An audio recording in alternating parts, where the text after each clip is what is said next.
40,000 plus range, making their way into Rangers Ballpark in Arlington. Ron Washington and the Rangers for game 2 of this series against a Boston team which until last night they had pretty much owned. They had swept them here in 3 games. They'd won 5 of the first 6.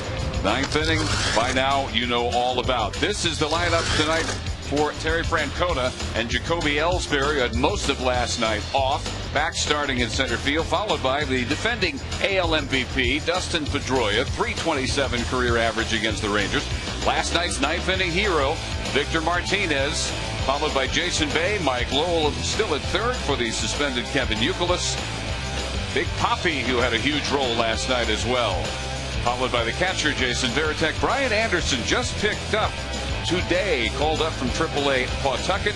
He's in right field, and also just added to the roster Alex Gonzalez. And they will face Derek Holland. And the scouting report tonight brought to you by the Dallas County Community College District. You really don't get a good glimpse of who Derek Holland is right now by looking at his overall stats. 5-7, 504. He's a lot better than that if you look at his start in LA. A complete game, 3 hits shutout, 1 walk, 8 strikeouts. They didn't reach second base for 9 innings. He had his first career 10 strikeout game in his last home start against Seattle. And that was a dominating performance as well. 10 strikeouts, 1 walk in that game. He almost got through the 9th inning through 118 pitches 3 starts ago. He's taken no-hitters into the middle innings, 2 of his last 3 starts. When he was called up April 18th, he said, "I'm in awe. I don't believe it. It's too good to be true." That would be a pretty good description of Derek Holland's work over the last couple of weeks. And Jacoby Ellsbury takes a strike. Ellsbury at .298, 6 homers, 37 runs batted in, and big trouble if he gets on.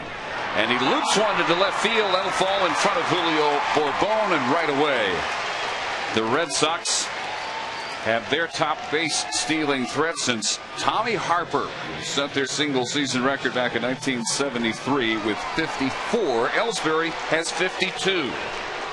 They just kind of fought that pitch off. It was a good fastball inside part of the plate. Not a hard hit ball, but effectively placed into left field. Derek has a good pickoff move. He's been called for a balk a couple of times this year, but he'll be a challenge for Ellsbury to get a good jump on. And as Dustin Pedroia looks at a strike, there will be no-hit drama tonight. Pedroia at .299. And there's a toss over to first. Last night and tonight, the Red Sox do not have a 300 hitter in their lineup. They would, but Kevin Youkilis tonight serving the 4th game of his 5-game suspension for charging the mound. And Rick Porcello of Detroit. Fly ball right to Marlon Byrd in center for the first out. As we check tonight's Rangers defense. Bourbon in left field, moving David Murphy over to right. Ian Kinsler back at second base. And Taylor Teagarden better get his rest at night, because with Jared Saltalamacchia officially placed on the DL and Kevin Richardson called up from Oklahoma City, catching job will belong to Taylor Teagarden, except for the days. And there will be some of these where he absolutely has got to get some rest before Victor Martinez gets his first look at Holland tonight. And the toss over to keep Ellsbury as close as Derek can at first base. .375 average with 3 RBIs against the Rangers this year, 2 of them on that 2-2 2-run double off Francisco. Very close that time. Ellsbury almost caught leading. That was his good move. He tossed a few over there just to kind of say hello, but that was his good move. And when you're a great base stealer, you have great quickness, and even though Ellsbury was a little bit fooled, he still got back there pretty easily. That was a great at bat for Martinez last night. Fought off a bunch of pitches and lined that ball down the right field line. You know, you really thought, Dave, when that ball went off the wall and they got Buchholz at the plate, that had to be their ball game if you're fortunate enough to get the out at the plate on that play. Surely that had to be the final challenge of the night. That's what it felt like. I think that's what made the rest of the comeback so much more difficult to take, was dodging that bullet. Well, and the ability of Martinez to foul off so many pitches just wore Frank Francisco down. The 1-0 to right center field. Bird on the run in time, out number 2. And we say Frankie was worn down. The pitch Martinez hit was still 95 miles an hour. It just wasn't located where Frankie would have liked. Yeah, it was probably velocity-wise as hard as any pitch he threw. But Martinez is a great hitter. He fouled off the off-speed pitches that Frankie threw. Fouled off a couple of fastballs that he threw, and unfortunately he hit the last one. And now Jason Bay, who drove Martinez home with a single for his 82nd run batted end of the year. And as you see, that is good for 4th in the American League, tied for 8th in homers with 24. Holland's doing a good job of making sure Ellsbury can't get a good jump. He's throwing over there. He's also getting rid of the ball in different times to the plate. That time almost a glide step, quick move to the plate. Now he's holding the ball a little bit, doing whatever he can to make sure Ellsbury can't get a good jump. 2 balls and no strikes. 1 stolen base behind Carl Crawford, who for most of the year, Tom, looked like it would be absolutely no challenge to his stolen base leadership. Starting to think he might steal 100 bases early in the year. Just off the outside corner, 3-0. Angel Hernandez behind the plate with Lance Barksdale at first, James Hoy at second, and Marvin Hudson at third. First pitch strikes. Strikes in general have been probably the biggest key to the stretch Holland is on. First pitch strike to 24 of the 31 batters he faced in Anaheim Sunday. That's 77%. That's pretty impressive. And overall, 76% of the pitches he threw were strikes, and that one awfully pretty at the knees to run the count full. Yeah, and that's the thing he was doing. He wasn't only throwing first pitch strikes. They were quality pitches. They weren't right down the middle of the plate. There's a 3-1 fastball, but it's right on the inside corner. It was a good pitch. And Bay stays alive. That is really a Boston specialty, the foul ball. He had a number of them last night, that's for sure.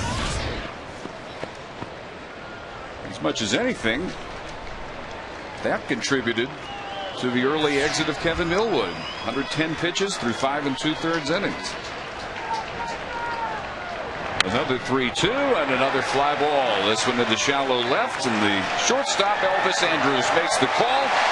Holland, despite the leadoff single by Ellsbury, retires the next 3 Sox in order, and Bourbon will lead off the Ranger half of the first.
And now the Southwest Airlines Rangers starting lineup.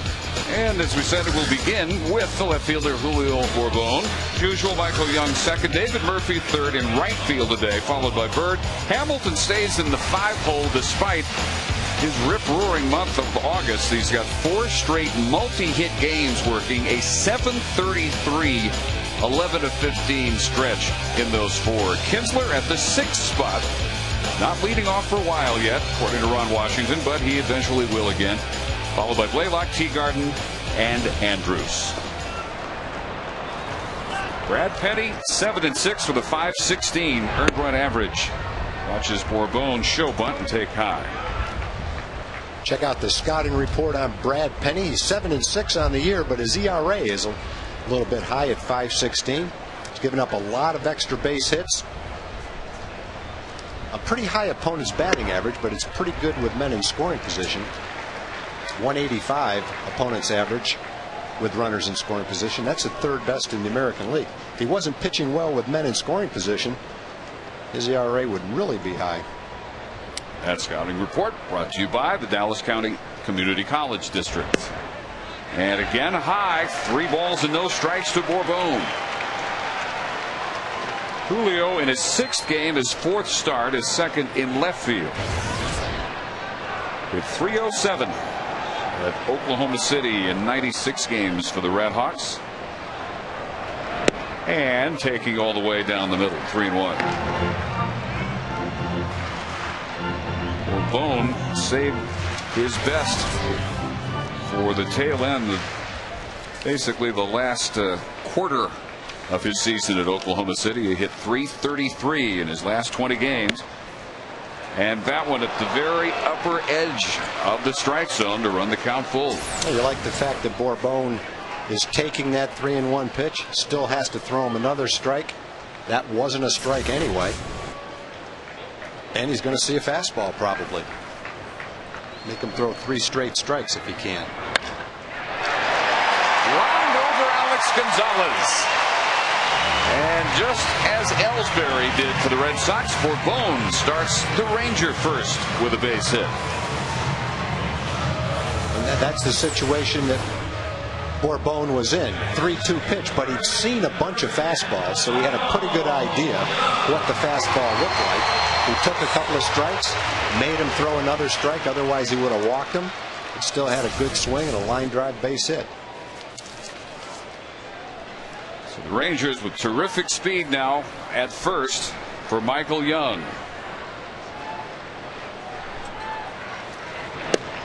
And the same opportunity that Michael had in the first inning last night. Following a leadoff walk to Omar Vizquel, he hit his 20th home run of the year. It's his earliest ever to make it to 20 homers. His 3rd 20 home run season, his first since '05. That was his career year. He hit 24 while he was leading the American League in batting. That one reaches the upper deck.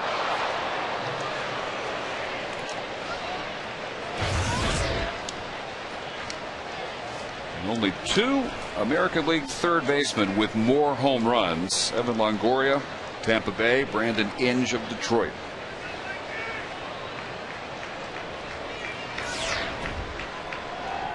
There's another milestone he has achieved. 20 home runs at both shortstop and third base, and that's a very exclusive club. There goes Bourbon. He will make it without a throw as it gets away from Varitek. And Tom, much more of a traditional leadoff hitter in Bourbon as opposed to Kinsler. Well, Ian's done a great job, and he provides some different things as a leadoff hitter, namely power. They both run well. They both can steal bases. But I think if Bourbon can develop into that leadoff hitter, then Ian can be just as valuable somewhere down deeper in the order, maybe even be a bigger run producer. So Young looking for a good pitch to hit it 2-1, grounds it to Gonzalez. 1 gone in the first.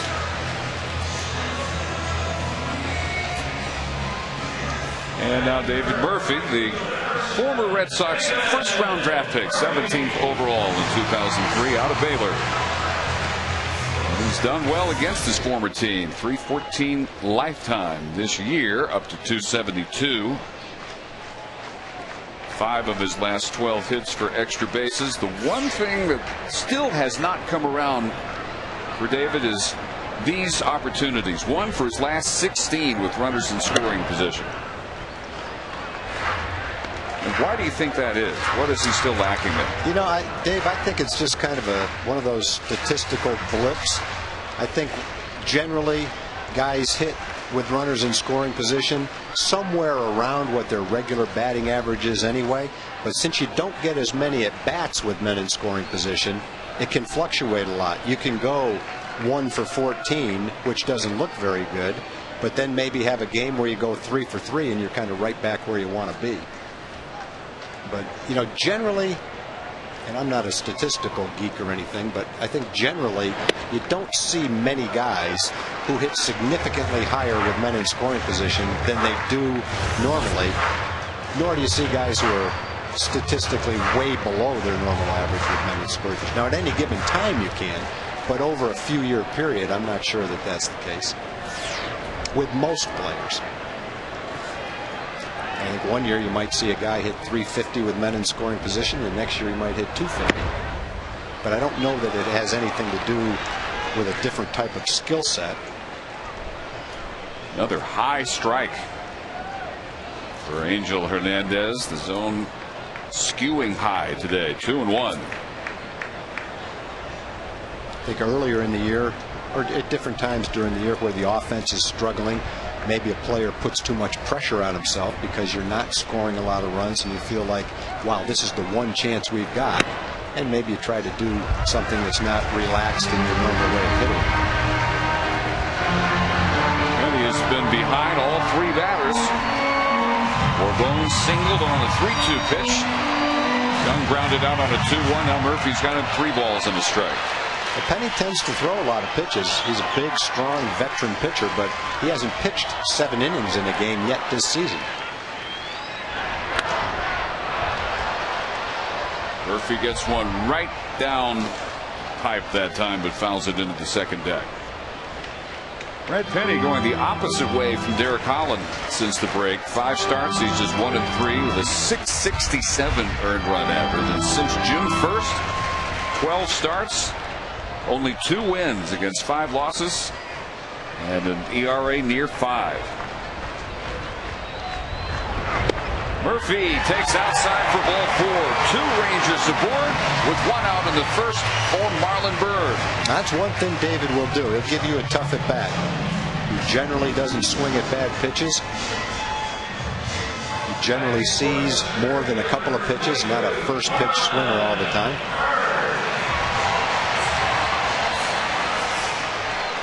Rangers beat Penny in Boston earlier in the season. Had a big 5th inning against them where they scored 4 runs. They won that game 5-0. Tonight his 4th career start against the Rangers. He's 1-2 with a 4.26 career ERA.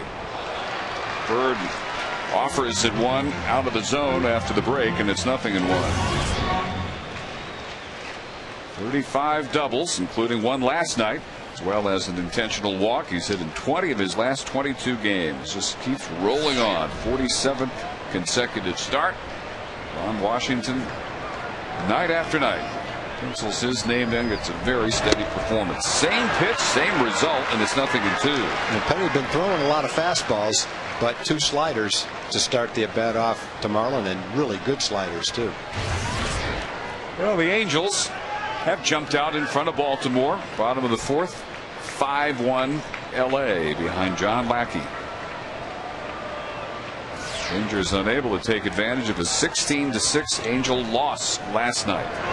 Another slider, and this time Byrd does hold off. 1-2.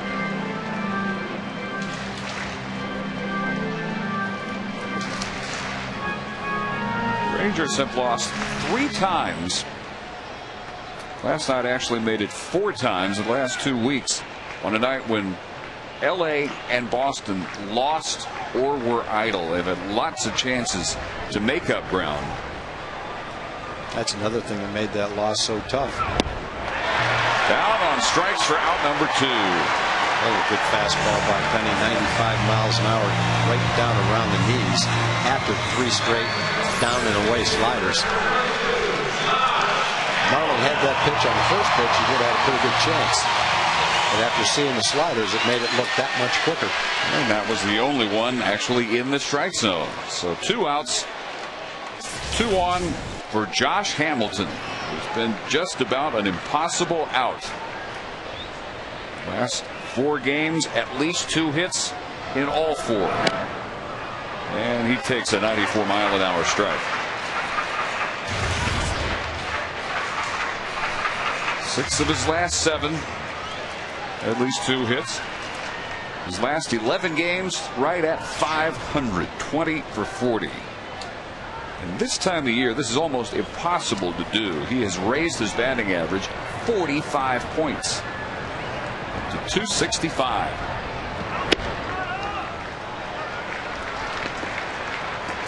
This is his high water mark since April 17th. It was 275 then. On a typical night tonight, he may be there by the end of this game.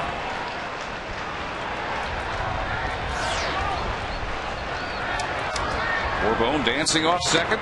2 balls in the strike. What do you see Josh doing differently now that everything's finally starting to look like his old self? You know, my guess is it's a couple of things. I think it's a timing issue, being in position to hit, having your bat back in a hitting position in plenty of time, and with the timing and some success comes more confidence. And I don't care who the hitter is, there's times during a season where you lose your confidence, and I'm sure Josh was going through a little bit of that. But more than anything, I think it was a timing issue with him. He took a lot of batting practice, watched a lot of film, trying to have the same swing that he had last year when things were going well. But until you have a little bit of success, it's hard to get your confidence back. I think Josh is feeling pretty good about the way he's going right now. And for the Rangers to be as good as they can be coming down the stretch, that's exactly what they need from him. Not many people have blown fastballs by him lately, as Penny just did. But that one low and away, and the 3rd full count to the 5 batters Penny has faced here in the 1st inning. I think that's maybe the 3rd component of Josh's success. More patience at the plate. Look, early in the year when he was struggling, he was a little bit over anxious. He was swinging at a number of pitches that were out of the strike zone, and I think he's done a much better job of bringing the ball back into the strike zone, which obviously has helped. Runners going. He rolls it over. Pedroia at second base. End of threat. And a rare missed opportunity of late for Josh Hamilton. 0-0 through 1.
Jim Knox. All right, thank you, Dave. In community corner tonight, hey, we got an old familiar face. This is Zach Reed. He is the son of Rangers team trainer Jamie Reed, and he's part of a great organization called Play, which is funded by Major League Baseball.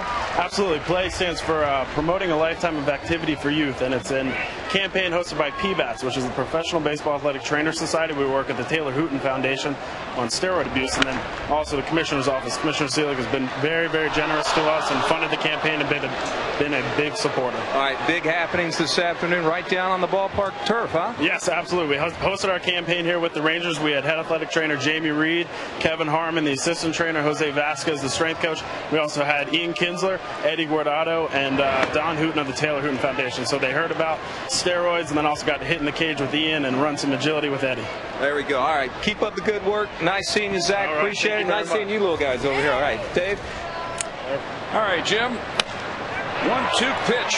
Headed to the corner. And just fair as Bourbon gets it in quickly enough to hold Lowell, who does not run well, to a leadoff single. Second straight inning for the Red Sox to begin it with a base hit. In the first, Ellsbury was left at first as Pedroia, Martinez, and Bay all flied out. That wasn't a bad pitch. It was a slider down and in. If memory serves me, Lowell hit a similar pitch hard down the left field line against Holland in Boston. A lot of times a pitcher will make a mistake with a breaking ball and leave it right down the middle of the plate. But that looked like a pretty good pitch. Big Poppy now. Big game last night. He's not done much against the rest of the American League, but against the Rangers, he looks like the regular David Ortiz. Last night started with 2 walks, then a 2-run home run, greeted Eddie Guardado in the 6th. Cost Kevin Millwood his 2-0 lead.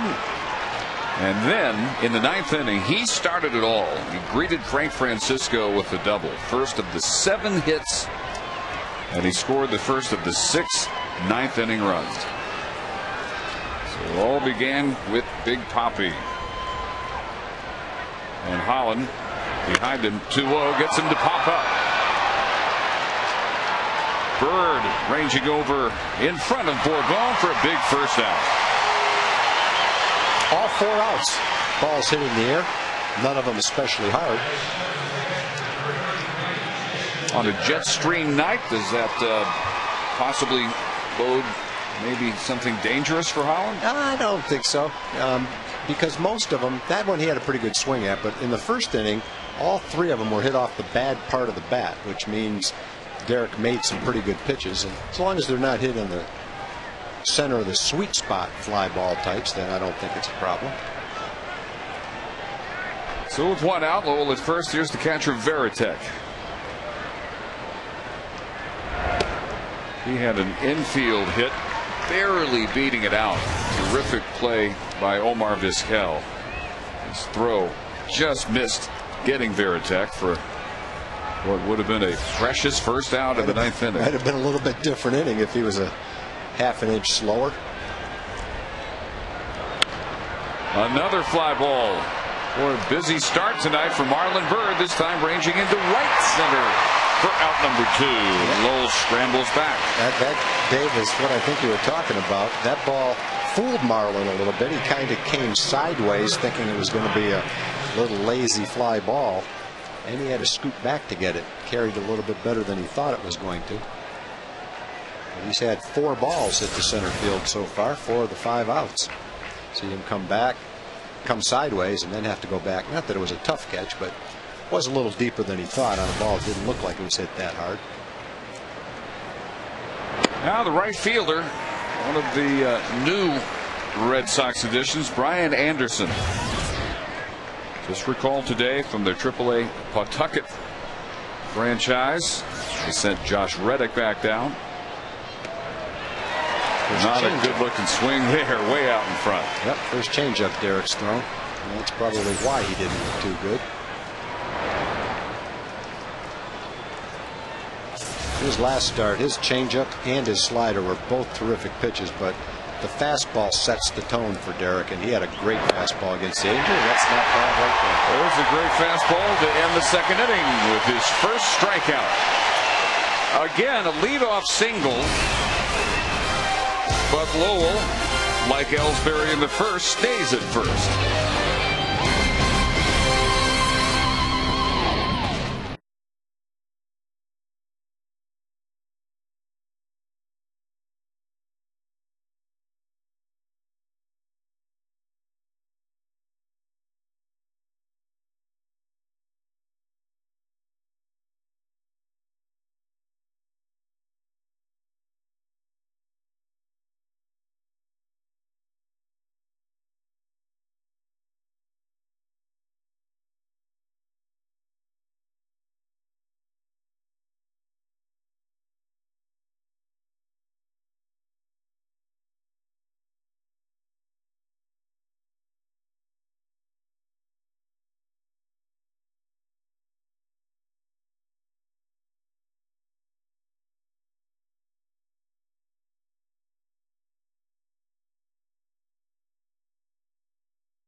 Sitting the last 15 games because of his strained hamstring. He had a couple of rehab games at AA Frisco, 0 for 7. Injured July 28th against the Tigers. And another high, strike one. Ian started all but 2 of the first 98 games of the year, and now none of the last 15. But back, he hopes, for the rest of 09. Breaking ball evens the count. And in the locker room before the game, asked about how he feels about hitting 6th, he said, well, obviously I'll do it for now, but leading off is still my preference. And Ron Washington said, not too long from now, that will be his job again. So we look at our Ford leaderboard, 63 runs batted in. Despite missing those 15 games, he did not lose his hold on the RBI leadership, and partly because Nelson Cruz has been hurt most of that time. Yeah, it'd be nice to get Nelly back as well, but in the meantime, a lot of guys have been chipping in, doing a good job, and the pitching and the defense continues to pick up the slack in a lot of games. In the air and hit well to right. Anderson on the track, out of here. Welcome back, Ian Kinsler.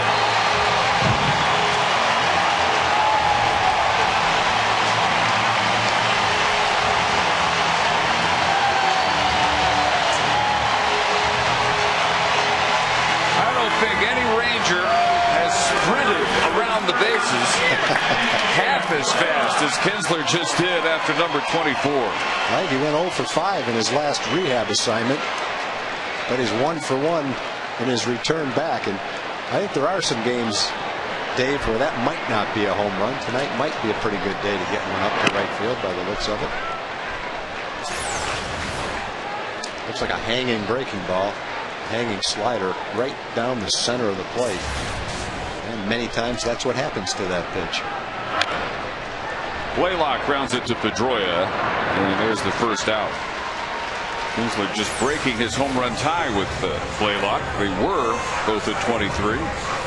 Penny has thrown a handful of sliders in this game, and that's the first one he's hung right down the middle of the plate. Sliders, for instance, to Marlon Byrd were the unhittable variety. 17th home run allowed by Penny. That is the most on the Red Sox staff this year. Taylor Teagarden, who has been specializing in home runs. All 4 have been in the last 15 games, but only one of them here. The other 3 have all been at Angel Stadium in Anaheim. It's interesting. Something even Taylor can't really explain. 1-1. I think a lot of players have a park they like to hit in more than other parks where they feel more comfortable. They might see the ball better based on the hitter's background. And it's not always the same park for different players. 1-2. Did you have a favorite? I used to like to hit in Tiger Stadium, and I don't even know if the statistics bore that out, but everything was dark green. You could see the ball, and when you made contact with the ball, it almost had an echo.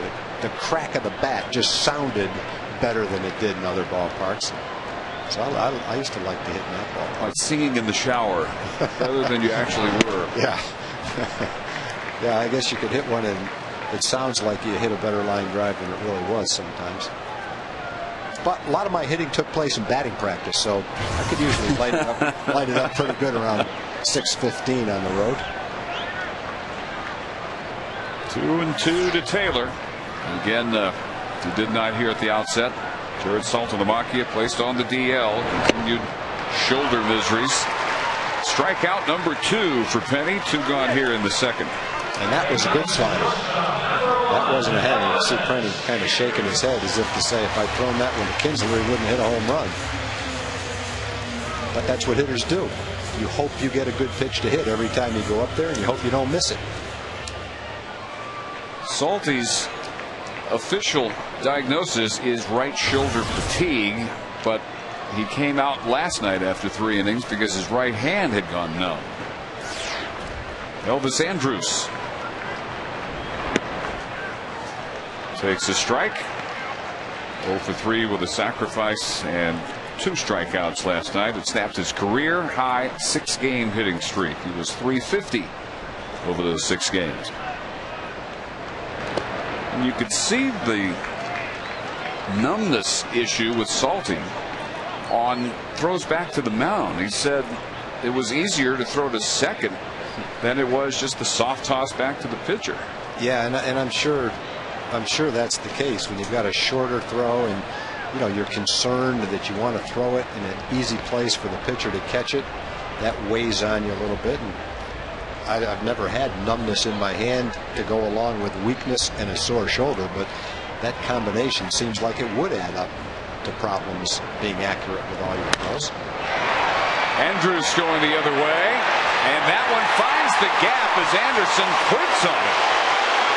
Elvis burning without stopping all the way to third. He's got a triple. Not sure what happened out there. It's almost like Anderson thought that Ellsbury had called him off, but Ellsbury was so far away from the ball he had no chance to catch it. It looked like, not sure whether Anderson took the perfect route toward the ball, but from our vantage point, it didn't look like he was that far away from it. I think if he kept going, it would have hit him. Yeah. Now, maybe Ellsbury said, "You've got it," or "Take it," something like that. And Anderson misinterpreted that to "I've got it," and he shied away and let him take it. But it looked like a play he could have made.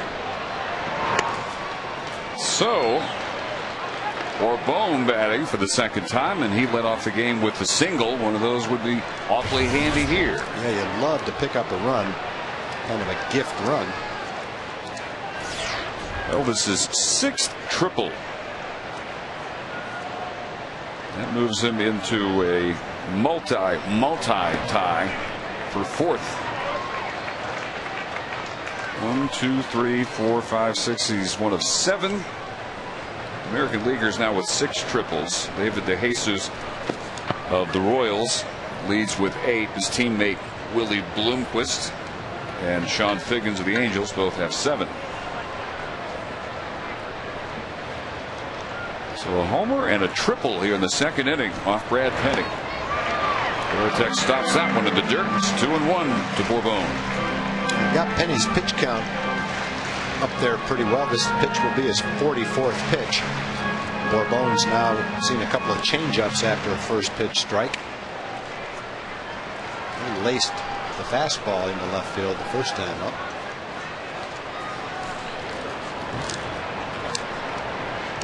Penny really slowing down with anybody aboard. And that one looped into left in front of Bay. 2-0. That's what you love. Take advantage of an opportunity with a big 2-out RBI hit. That's what you need to win ball games right there. Good job by Bourbon. Kind of fought that ball off into left field, much like Ellsbury did with his base hit the first time up. Good job. Second RBI as a Ranger for Julio Bourbon. And leading him off. The decision looking pretty good right now for Ron Washington. As Michael Young now will try and keep the second inning going. A rally created out of outfield confusion.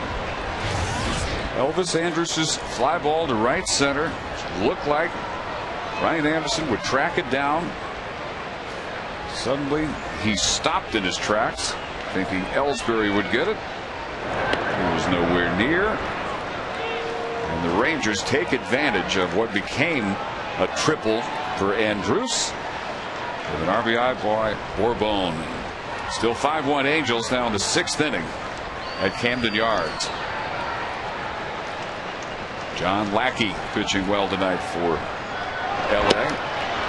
There goes Andrus, and the throw bounces in late. Number 21.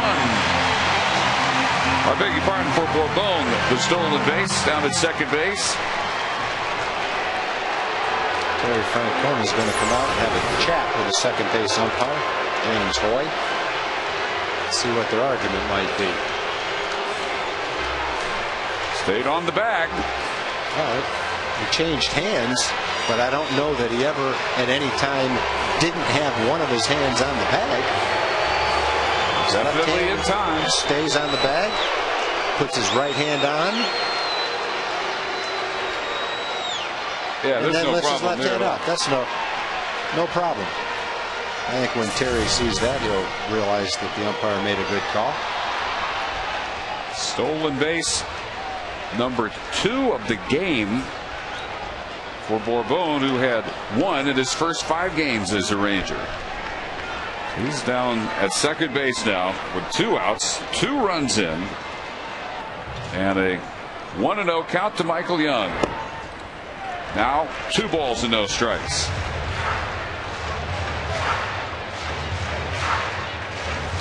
Michael, most of last night looked like he would be the Rangers' offensive hero with his 2-run homer in the first, sacrifice fly in the 7th.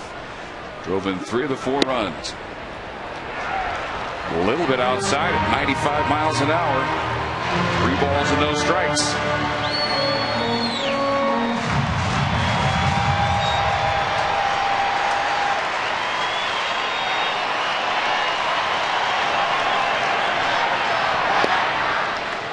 And Young taking all the way. Right where the Rangers were this time yesterday, ahead 2-0. The Rangers doing to the Red Sox what the Red Sox do to a lot of pitchers. Make them work, make them throw a lot of pitches. 49th pitch coming up right here for him.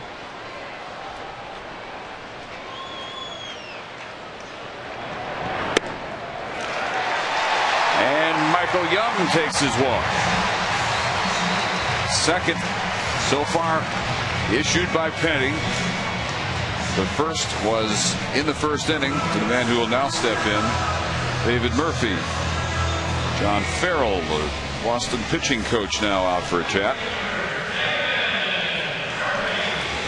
Well, when you're away from home and can't watch your Rangers, catch the game on your computer with MLB.tv, the ultimate baseball experience, featuring 100 out-of-market games per week on your computer, live or on demand. For details, visit TexasRangers.com, where baseball is always on.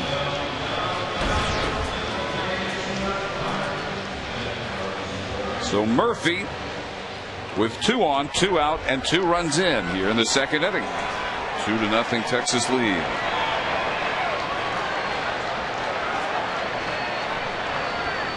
Great opportunity here to bite the team that drafted him. And he hits it off Penny, but it goes right to Pedroia, who can't hang on. All hands are safe. They are loaded for Marlon Byrd. First, the Red Sox got a break because that ball was headed right straight up the middle for an RBI hit. Then the Rangers got a little bit of a break when Pedroia couldn't handle the rebound. David hit it well. Looked like it was headed right straight up the middle for an RBI hit. They're calling this an error on Pedroia. Well, that's a tough error.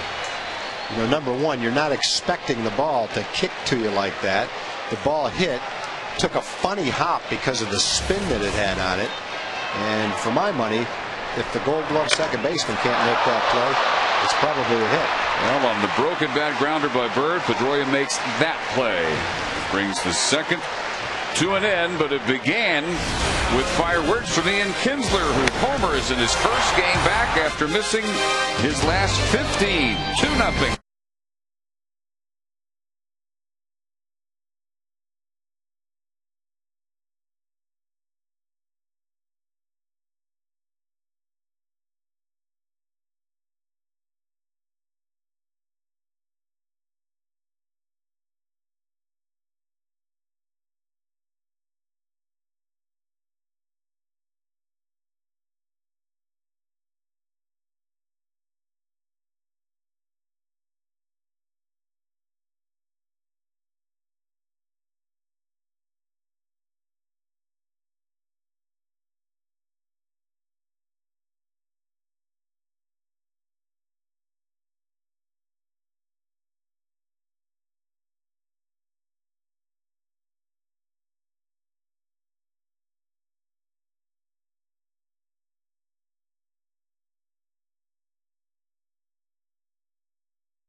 Delivered, and by Whataburger, just like you like it. On to the third, 2-0 Rangers, and Alex Gonzalez, newly acquired shortstop, takes ball 1 from Derek Holland. And now ball 2. Gonzalez, 68 games with the Reds this year. Just .210, 3 homers, 26 runs batted in. This is his second stint with the Red Sox. He was also with them 3 years ago. And what do you know? More business for Marlon Byrd. That's the 5th fly ball that he's had. And Derek, each time has been behind in the count, he's come right back with a strike. Gonzalez has to be pretty happy about that trade, coming back to Boston in the pennant race. Well, at some point, I'm thinking there will be a ground ball for a Ranger infielder to handle. Not through 2 1/3, as Ellsbury, who led off the game with a single.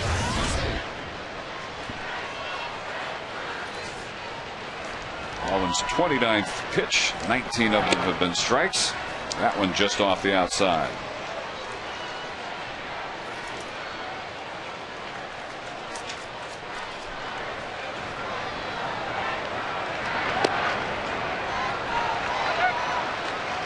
Angel Hernandez, a pretty tight zone so far, 3-0. Brad Penny would definitely agree to that. 27 strikes and 24 balls so far from Penny. As Holland pours one down the middle, 3-1.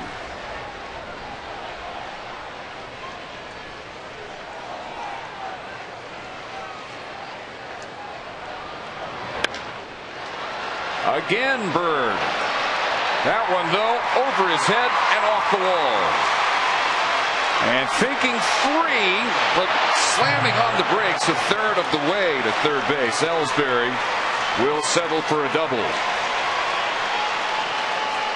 Looked at first as if Bird might have a play on that one, but it sailed. Ellsbury now 2 for 2. And like most hitters, when you get ahead 3-1 and you've seen fastballs, you become a much better hitter. And that fastball was right down the middle of the plate. The fourth pitch was the 3-0 pitch that was right in the center square for strike one. And then the next one was right in the same spot. And after seeing a bunch of fastballs, he had a real good swing at it. And that's something that in the last game in Anaheim, Derek probably only did a handful of times. Throw a strike right down the center of the strike zone. He's now given up a hit in each inning, and as many as he allowed in all 9 innings Sunday at Anaheim. That 7-0 masterpiece. Pedroia, the first of the flyouts to Marlon Byrd, back in the first.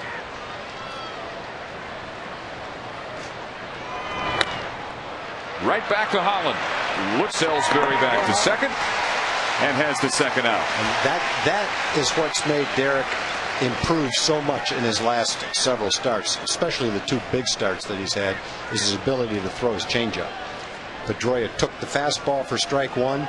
He threw him a good changeup. Pedroia is way out in front of it, hit it right off the end of the bat, and just a little tapper back to the mound.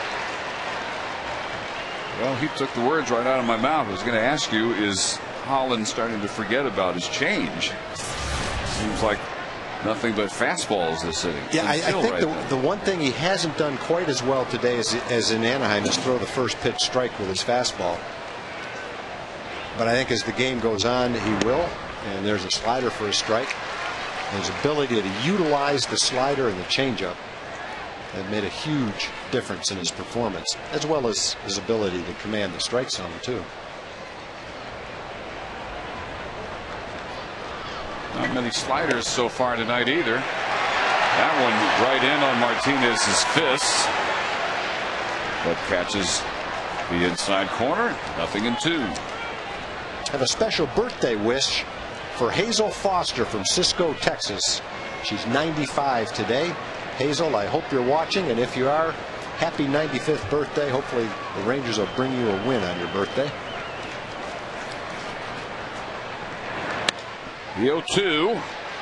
Played pretty well. Second base umpire James Hoy has to do a nice leap to stay out of the way of that one. Finally, a couple of ground ball outs for Holland after the double by Ellsbury. Still 2-0 Texans.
Just $1. Sponsored by 100.3 Jack FM. Get your tickets at TexasRangers.com or call 972-RANGERS.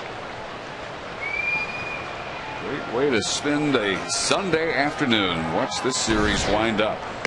Josh Hamilton into the first with the ground out to second. A rare out by any means of late. Now 11 of his last 16.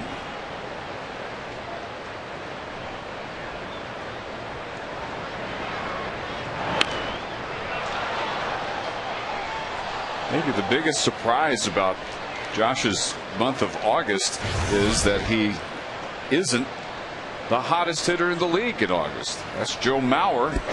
It's not a surprise that it's Mauer. Anybody's going to have a second or third time month. He's been hot like that all season long, basically.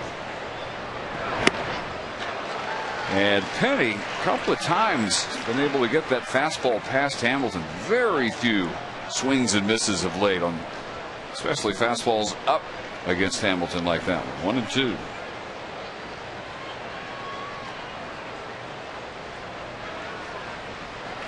Josh hitting .435 this month. Half of it still to go. Did it again at 94 miles an hour. 3 strikeouts. And Hamilton 0 for 2.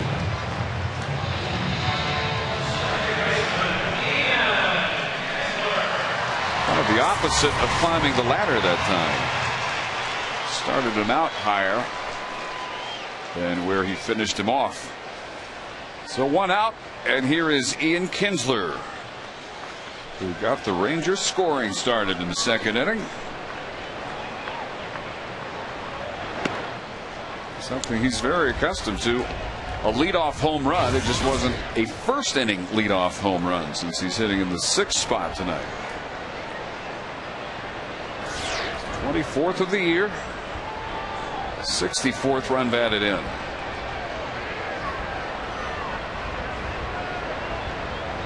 And now Penny at a glacial pace, even with nobody on. 2 balls and no strikes.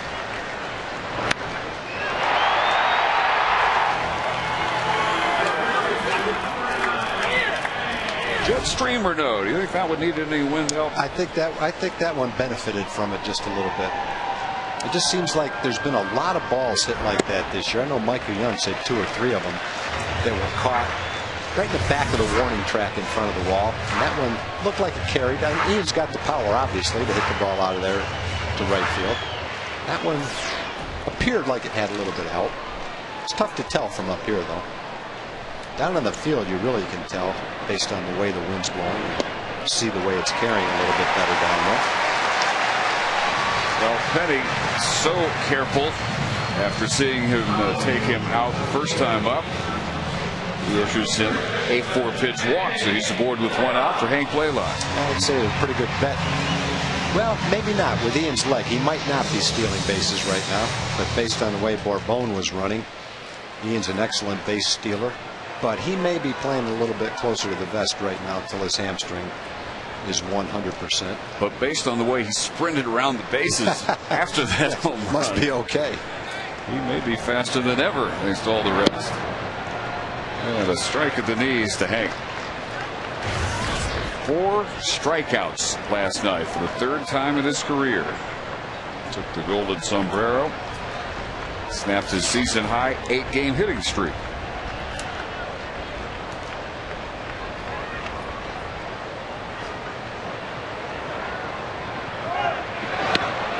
There goes Kinsler, and the throw is late. So much for worried about his hamstring. I guess it is 100%. Ian in there with number 23 and 25 attempts. Oh, looking around the ballpark, it looks like pretty much a sellout tonight. Last night was a big crowd, over 40,000. That might be mid to upper 40s. Great to see the people coming out. Big game like this against the Red Sox. Well, this team deserves it. The way they've played this year, the way they've hung in, There have been losses, maybe not as gut-wrenching as last night, but in that category. That one, the first game in Oakland. Yeah, that was very much pretty close in the same category. And it probably would have felt the same way if it was at home. I think the thing that made last night so bad was it's against the Red Sox. First game of a homestand, huge, enthusiastic crowd, an incredibly compelling game. And to lose it like that was tough. Off the fist, takes an odd spin, but Gonzalez still makes the play from shortstop. Gonzalez is a very good defensive player, very steady, quick hand, strong arm. They didn't get him for his offense, they got him for his defense. Red Sox have a number of players all over the field who can hit. They just wanted someone, a veteran guy that they know can play solid shortstop, and that's a pretty good guy right there. Blaylock does advance Kinsler to third, but now with 2 outs, Taylor Teagarden, and he struck out his first time up.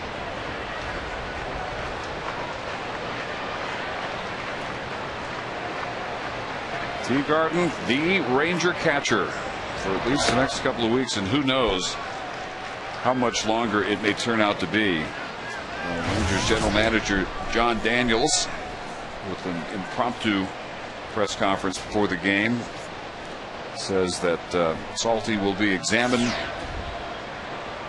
by a doctor coming in today. In fact, they moved it up from scheduled Tuesday appointment. It'll be Monday at the earliest for any tests that they may want to run, the MRIs or things of that nature.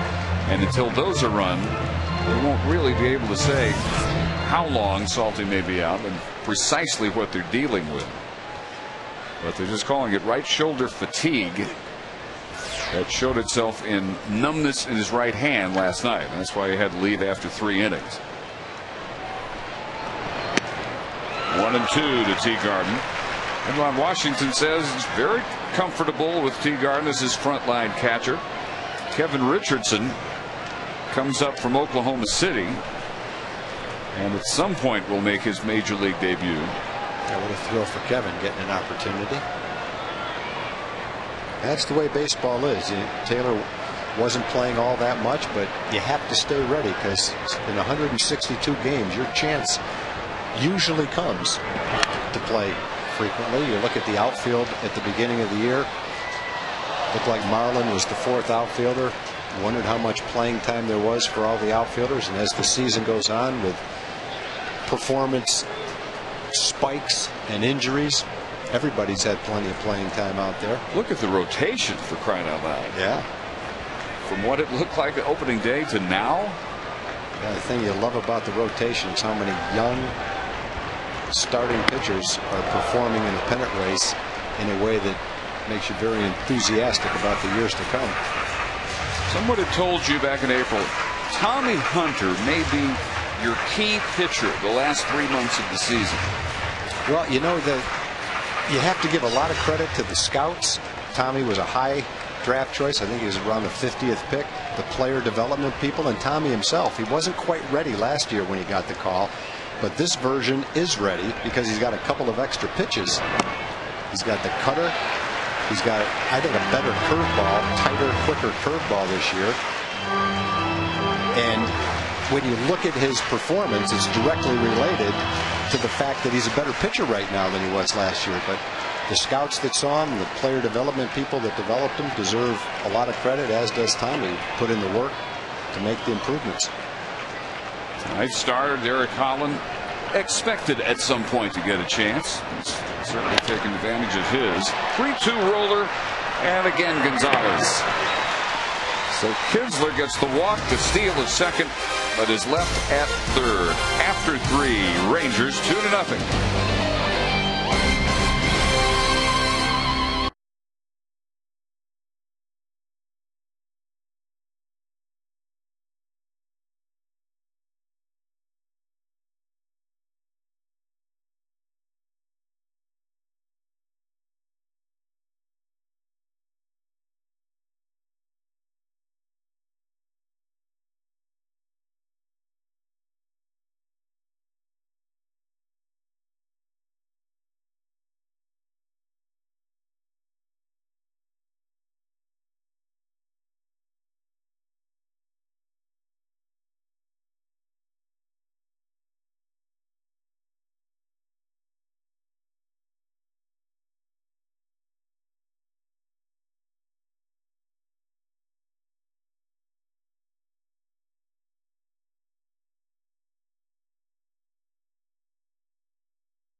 Rangers player to hit over 400 in any month. Talking about at least 50 at bats. So figure that one out as the Red Sox will lead off with Jason Bay here in the fourth inning, followed by Mike Lowell and David Ortiz. Derek Holland, another 3-hit shutout. And Bay sends one to left center field and about a third of the way up in the seats. So much for the shutout. Number 25 for Jason Bay, 2-1. The last couple of weeks, Bay's been swinging the bat. And he's first pitch fastball hitting right there. There's no doubt about that one.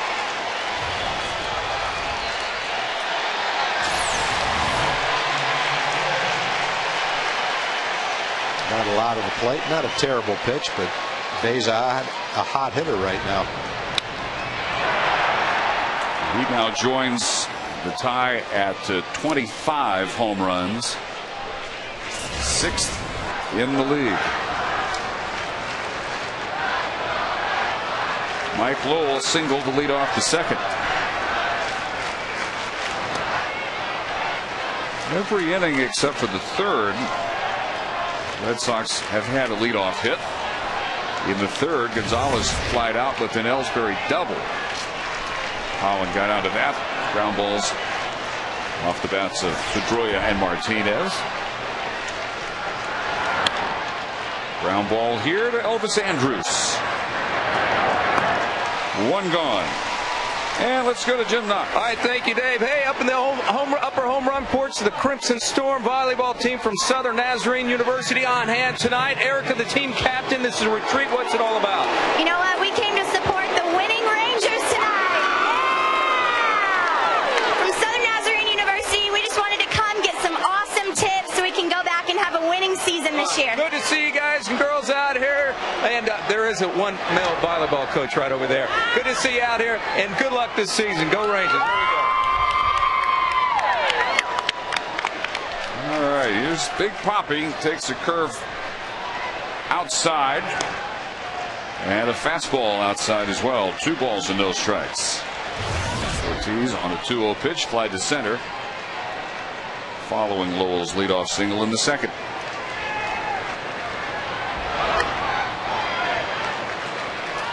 That's a pitch most of the night. Hernandez has been calling a strike. He's had a fairly ample upper strike zone.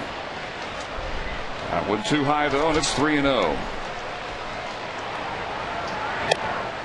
Holland yet to walk a batter, but not quite at the strike to ball ratio he featured Sunday against the Angels. 76% of his pitches strikes. Ortiz wanted to wail on that one to tie it up.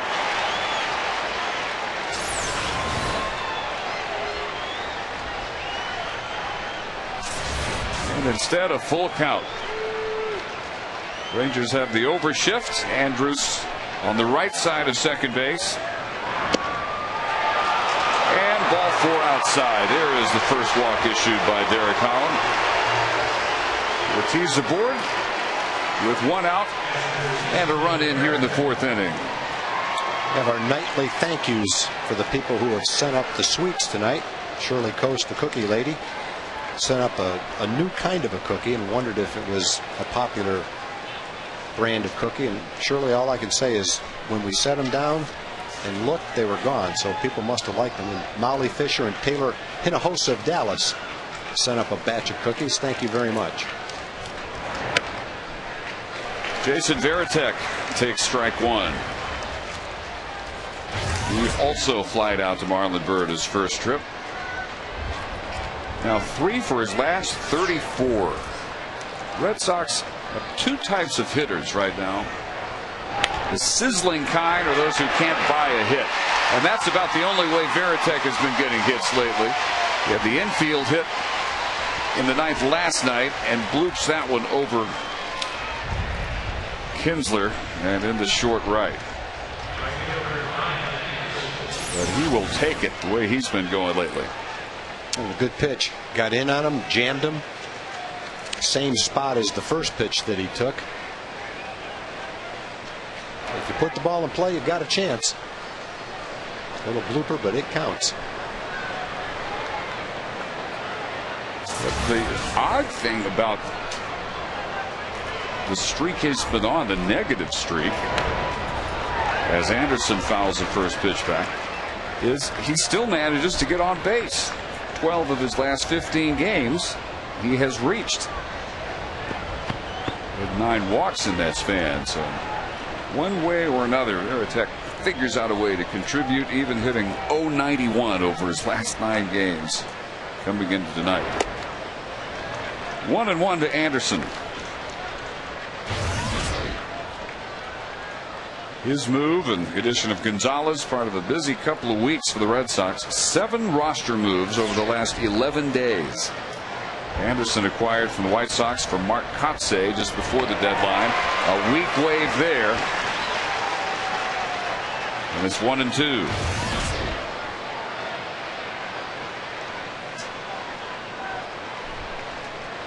Anderson so far looking just overpowered by Holland. Got him on 3 pitches looking to end the second. Double play depth here. Nice block by Teagarden. 2-2.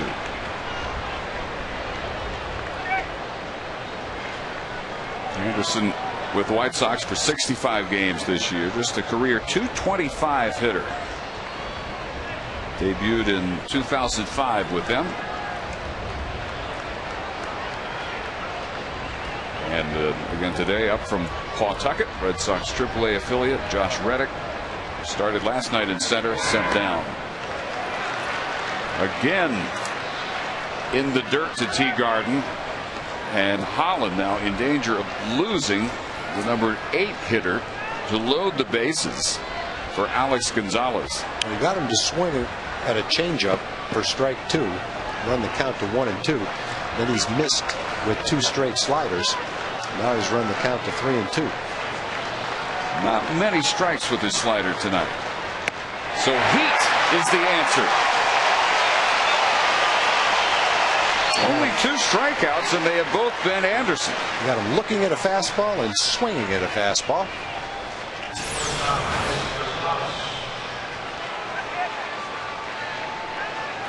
Yeah, he's just overmatching Brian Anderson both at bats tonight. So 2 gone for Alex Gonzalez.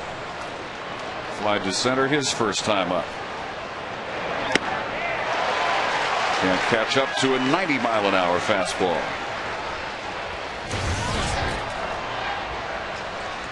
And as you said, Gonzalez acquired for his glove, hitting just .210 with Cincinnati this year. 3 years ago, set the Red Sox single-season fielding record for a shortstop. Behind now 0-2. So that's what they remembered about him. He was a part of the Florida Marlins 2003 World Series championship team. He's played in 17 career postseason games. So they just figured here's a good defensive addition we can make as we head down the stretch. Good pitch. Might not have been a strike, but a good 0-2 pitch. It was close.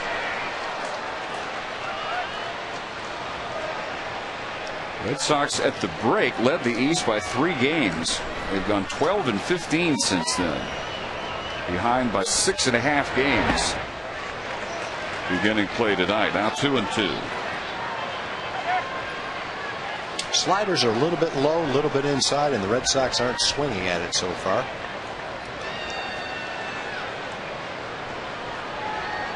Yankees in about 45 minutes get underway at Seattle. Leading Boston by 6.5 in the East. Again, the fastball finishes off first Anderson and now Gonzalez. Don't get a strike with the sliders, but maybe that's why he was late on the fastball. Jason Bay with a home run, though, gets Boston on the board.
Question, Josh Hamilton hitting .435 this month.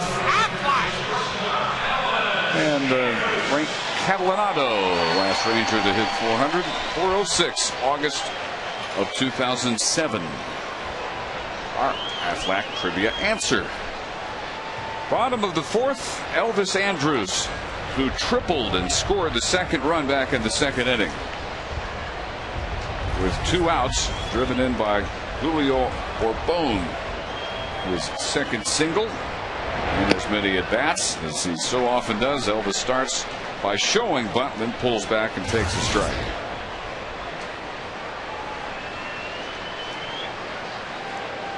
His triple, his 6th of the year, now tied for 4th in the American League.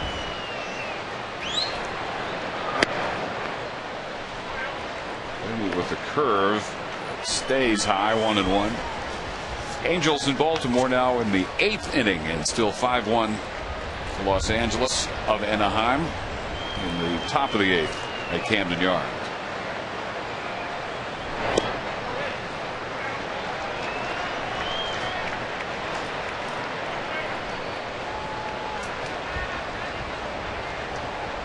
These two teams headed in opposite directions since they first met first week of June at Fenway.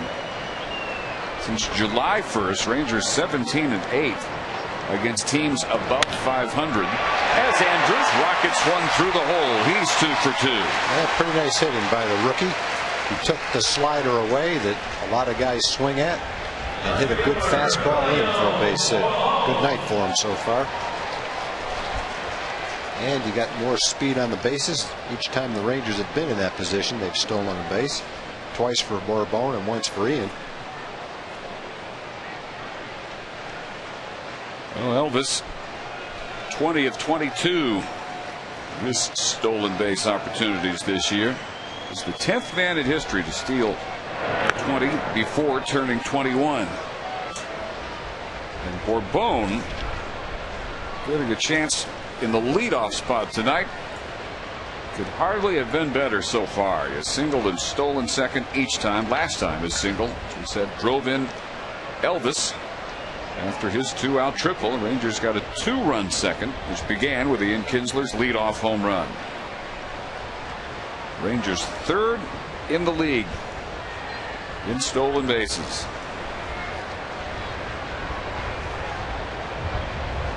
Another area before the year you probably would not have predicted. On the pitch, Andrus still gets the stolen base. Well, that's got to be somewhat humiliating for Jason Varitek, does it not? Well, there's a couple of components. The pitcher still has to get it to you quickly. Penny's not particularly fast to the plate. I don't think Varitek got rid of the ball, got it out of his glove smoothly. Let's take a look. He juggled it just a little bit, and the throw was on the wrong side of the bag, so not much went right trying to throw him out on that play. And without a throw at all, with Lowell in on the grass as Borbon shows bunt, Elvis, like a 10-year veteran, that's exactly right, takes the uncovered bag at third. The 20-year-old takes the base on the veteran third baseman. You want to play in, there's no one covering third. I'll just trot right in with it. He is really absorbed being around Omar Vizquel all year. Now he's thinking like him. Well, the one thing the Rangers, one of the things they thought about Elvis was he was mature beyond his years, and whether or not he was ready to hit at the big league level, they didn't know. He has been, but they knew he could field, and they knew he had leadership qualities. They knew he was smart. And he had good baseball instincts, and that's what you saw on that play right there.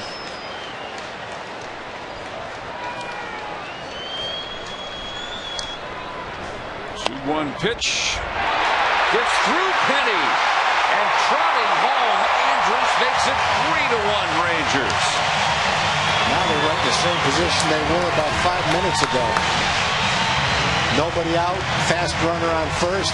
He's probably going to try to steal second. That'll go as an RBI hit.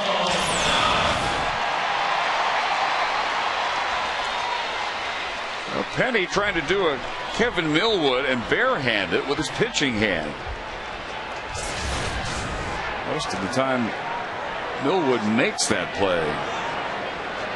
Not this time for Penny. And a pitch out with nothing on. Yeah, the Rangers' young speed is putting some pressure on the veteran team out there. And now Penny's behind to one of the best hitters in the league. He's got a lot to contend with here. Here he goes. Throw, no chance. This is not even a fair fight. Ranger legs versus Veritek's 37-year-old arm. Veritek has partial responsibility, but the other responsibility goes to the pitcher. And you don't see Penny doing much to hold the runner. He sped his delivery up a little bit to the plate, but his move to first is not threatening to the runners at all. 2-1 now to Young. So it's a little bit of a combination there, but boy, you get the right guys on, you can make things happen. 6 stolen bases already, Tom. Yeah, we're not out of the 4th inning. In fact, there's nobody out in the 4th inning right now. 3 steals this inning. 2-2 to Young. Catching up with the Penny fastball.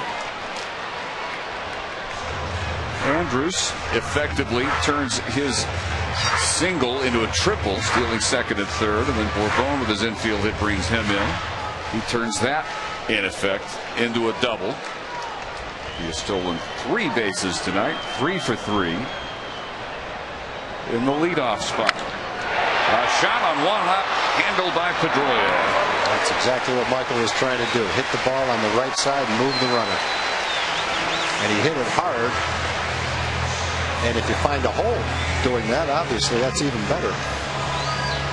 That's what he's trying to do. That's why everybody's giving him a high five after making it out, as he moved the runner into scoring position for David.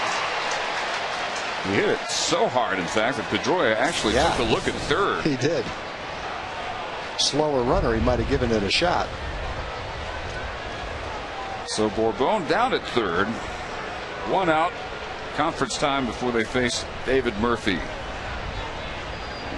who has walked and reached on an error by Pedroia. Very tough error on a deflection off Penny. Yeah, and, we both thought that should have been a hit. We both will not be surprised if later on that's changed. That's right. To a base hit for Murphy.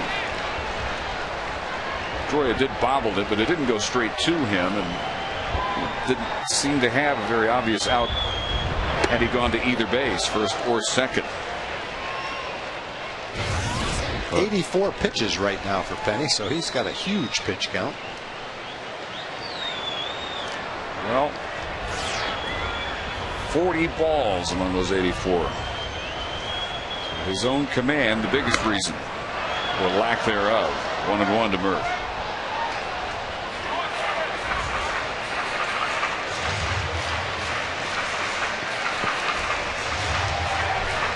First 2 innings when the Rangers really drained him. He was already over 50 pitches before taking the mound in the 3rd inning. In there at the knees, and it's 1-2. Well, that run at third with less than 2 outs, pretty mandatory to bring in here. And Murphy, 1 for his last 18 now with runners in scoring position. Yeah, you don't need to hit here. A nice little fly ball will get the job done. With the infield in, holes to shoot at. Change in terms of the angles. 2 balls and 2 strikes. Francona gambling. Murphy can hit one right at an infielder. Keep Bourbon at third. Keep the score within 2 runs. The 2-2 is foul back.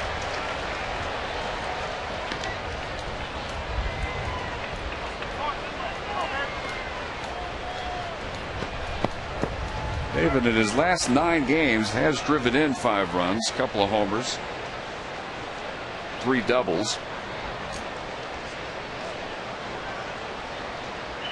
33 RBIs for the year. He admits himself he's disappointed in that number. Aims to bring it up in the last 6 weeks of the season. Ooh, that was close.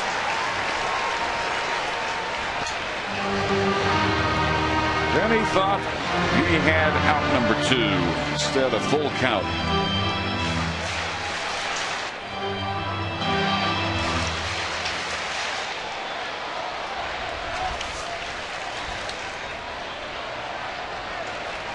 Bourbon taking his lead off third, and a foul tip off Veritek's face mask keeps it 3-2.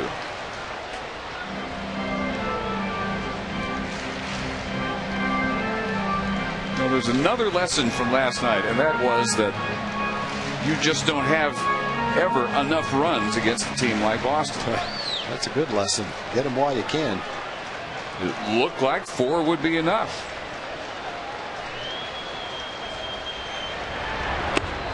All 4 Rangers on the corners with 1 out for Marlon Burr. Second at bat like that for David. Patient at bat, take a walk, foul some tough pitches off. Penny has handled Marlon the first couple of times up, but Marlon's had a good look at all his pitches. And you like Marlon up in any key situation, so this is a good spot for him. Now you watch Penny having a hard time keeping the runners from stealing. Penny and Varitek, 2 veteran guys, and then you look at the time when Ellsbury was on first base, and the combination of Teagarden and Holland kept him from even trying to steal a base. Penny kind of muttering to himself.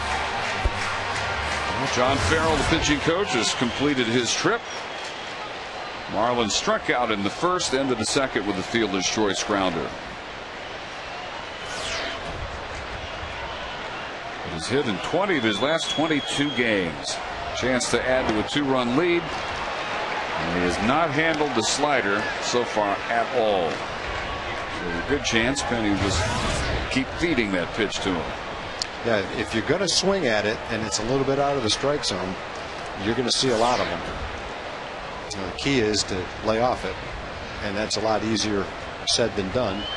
A lot easier to observe. Here's a hittable pitch. Is it deep enough? Yep. Ellsbury can only get it back into the second baseman Pedroia. Bourbon is home, and it's 4-1 Rangers. Well, he got Marlon the first 2 times up, but Marlon was going to bear down that time up and get the job done. That's exactly what he did. Any way you can get that run in, and that's all you needed was a semi-deep fly ball with Bourbon's speed. Well, how about manufacturing 2 runs this inning, Tom? That's exactly what they did. Andrews starts it with a single, steals second and third, scores on Bourbon's infield single. He steals second, advances to third on the Young grounder, and now Hamilton sends one to Pedroia, and is 0 for 3. Brad Penny, of all people, first pitcher in several games to handle Josh Hamilton.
Tom Grieve. Rangers off to a good start, 4-1 as we move to the 5th inning. Derek Holland has allowed only a Jason Bay leadoff home run in the 4th. At the top of the order, Jacoby Ellsbury. He's 2 for 2, singled in the 1st, doubled in the 3rd.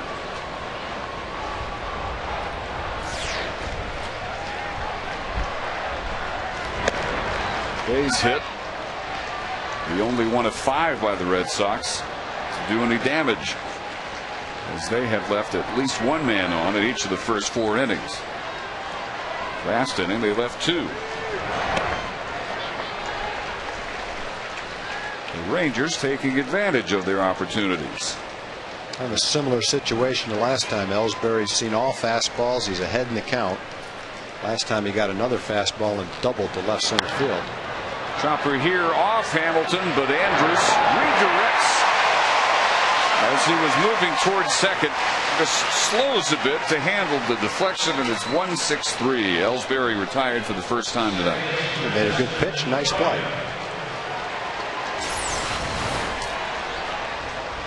Instead of a fastball, it looked like he threw him a slider or maybe a cutter. And Ellsbury put it on the ground, and the Rangers made the play on it. Looked like that was headed up the middle, too. Elvis is so smooth out there. No problem for him. Dustin Pedroia 0 for 2. The fly to center. And he was the first Boston hitter to ground out. Back to Holland. Last time up. Second out of the 3rd inning. That one just the 4th ground ball. First curveball of the night. Mostly sliders. Now bottom of the 9th at Camden Yards. And again the Angels forcing the Rangers to win to stay 4.5 back in the West. Giving chase, Blaylock and Teagarden, and it's on the roof of the Rangers dugout.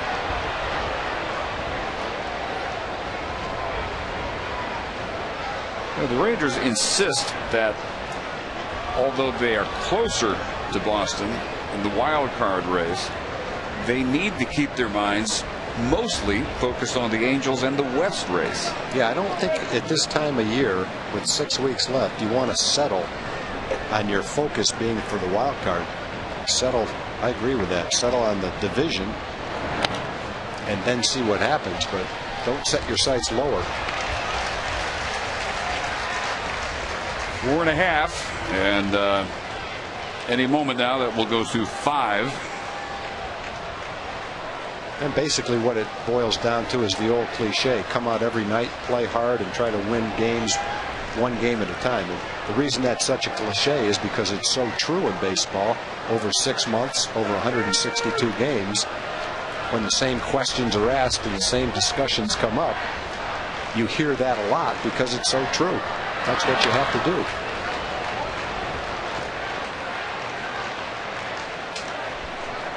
And what Ron Washington and Mike Maddox and both Salta Lamacchia and Teagarden say about Derek Holland is he has started to pitch well because, back to the cliche, he is thinking only about the next pitch. That's pretty good to have that kind of focus for a 22-year-old. And there's a lot of 22-year-olds that are still waiting to see if they're going to sign out of this year's draft. 21-year-olds anyway. Here's a 22-year-old pitching in a pennant race. Our Ambit Electricity pitch tracker. It's extended at bat by Pedroia. Now 3-2, barely low. The 94-mile-an-hour fastball.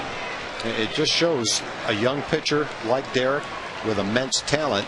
You can get through the minor leagues quickly and find yourself in the big leagues when you're only 21, 22 years old. And a lot of kids in the draft who haven't signed.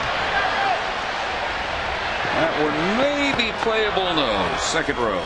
You know, trying to get the best contract they can get coming out of the draft, and that's their right. But every day, every half season you miss means that you're not going to get to the big leagues quite as quickly as you might have. So those are tough decisions that advisors and players and parents have to make. Might you be thinking about Matt Pert? Yeah, that would be one of the kids. When you're in that position, you have to handle it the way that you feel is best to handle. But I think when Matt watches Derek pitch, he gets a pretty good glimpse of what he could be doing pretty soon too. Well, Holland wins that battle with Pedroia, who's now 0 for 3. Speaking of Matt Pert, Rangers' first-round pick, it's probably about where you would expect at this point. We still have a divide to bridge, but that's not unusual 3 days from the deadline, says John Daniels. The last couple of people drafted in Matt Pert's general range went right down to the wire as well. Justin Smoke being the most recent example. Well, Matthew has a choice to make, and he can't go wrong either way he goes. TCU's got a great baseball program, a new stadium, a tremendous school. But at the same time, if pitching out on this mound in front of 45,000 people is what you want to do, then you have to think about that too. Martinez launches one, gone. 4-2.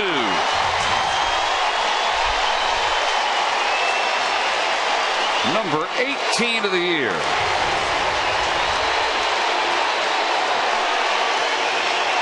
And he continues to leave his mark on this series. The biggest at bat of the season last night. With the Rangers one strike away from victory. The 2-run double. And here he matches Jason Bay's 4th inning solo shot. That pitch is almost the exact same pitch that Jason Bay hit out to left center field. Bay this time to right field. And Murphy squeezes out number 3. Solo home runs for the Red Sox by Bay and Martinez. They're within 2.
Box upper reserved and grandstand reserved tickets for $5, or Lexus Club Terrace lower reserved or bleacher seats for $10.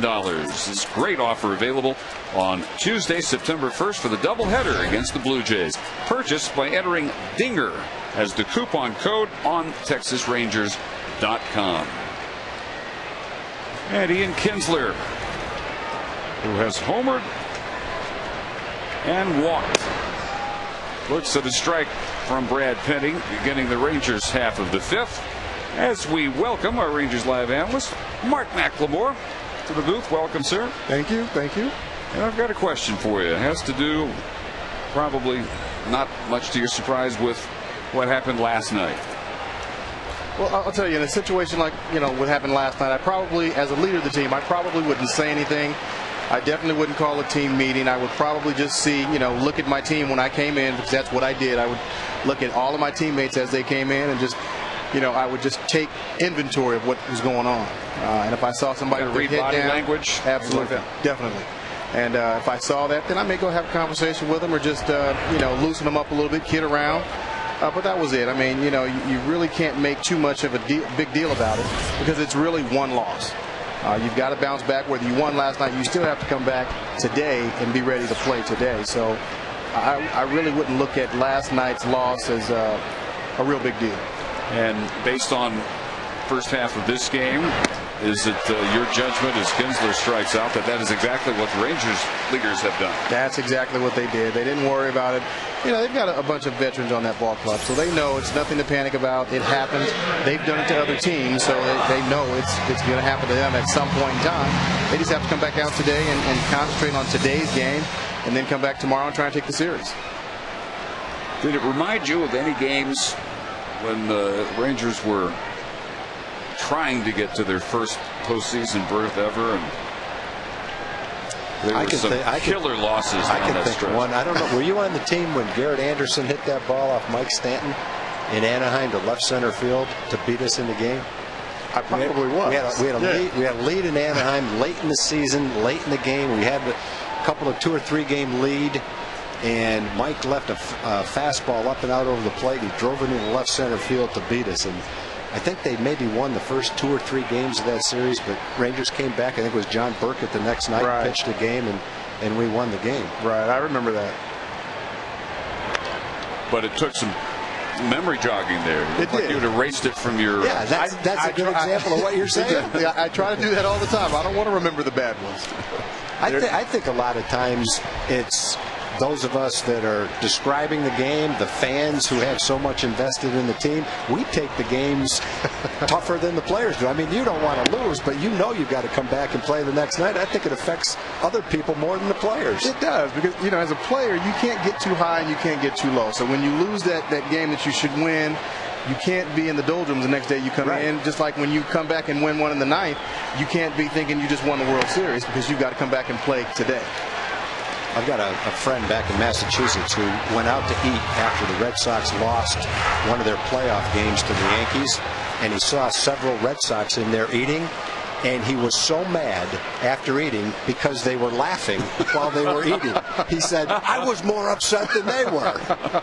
But your point is, yeah, sure, but if the players act like that, they'll come back and be a lousy team the next day. You got it. You can't do that. I guess you're not supposed to eat. I guess that's the moral of the story. Well, you can eat, just don't smile. Okay. Whatever you do not enjoy yourself. Well, any other attitude, and you would burn yourself out mentally by mid-April, the way this game goes. Yeah, exactly. You would. It's such a long season. You can't afford to have the ups and downs. I mean, with all the travel, with the different time zones and weather, considerations, you just can't do that. Well, Blaylock tried to check and could not. And another strikeout, now 5 on the night for Brad Penny. 2 gone, nobody out for Taylor Teagarden. Now, with Saltalamacchia going on the DL, Teagarden backed by only Kevin Richardson, who has never played in the majors. How imperative do you think is it for the Rangers to add a catcher, or can they get by with what they have? Well, I don't think they want to get by in this instance. Not taking anything away from Richardson, but he's not been here before, and they're in the middle of a pennant race. So if the situation with Salty is going to require him to be out for a long period of time, I would think they would have to be looking at other options. And what do you make of Derek Holland? I mean, Derek, first half of the season, sometimes showed flashes of what we are now seeing from him, but wasn't able to sustain it beyond a couple of innings. Now these last 3 games, you've seen him take no hitters into the middle innings. You saw him 3-hit the best offensive team in baseball last Sunday. What do you make of his growth? Well, that's exactly what it is. He's maturing right before our eyes. He's learning what it takes to go out here and compete every 5th day as a starter. He got off to a rough start. showed some flashes of brilliance and wouldn't be able to back it up. But now the second half of the season, that's exactly what he's been doing, backing it up, having quality start after quality start, giving his team an opportunity to win.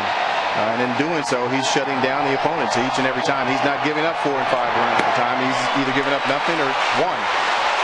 Penny strikes out the side. Here in the 5th inning, still 4-2 Rangers. Mark McLemore, see you after the game. All right, Rich, you got it. Thanks, Mac.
It's how you're treated. For more information, visit amicatexas.com.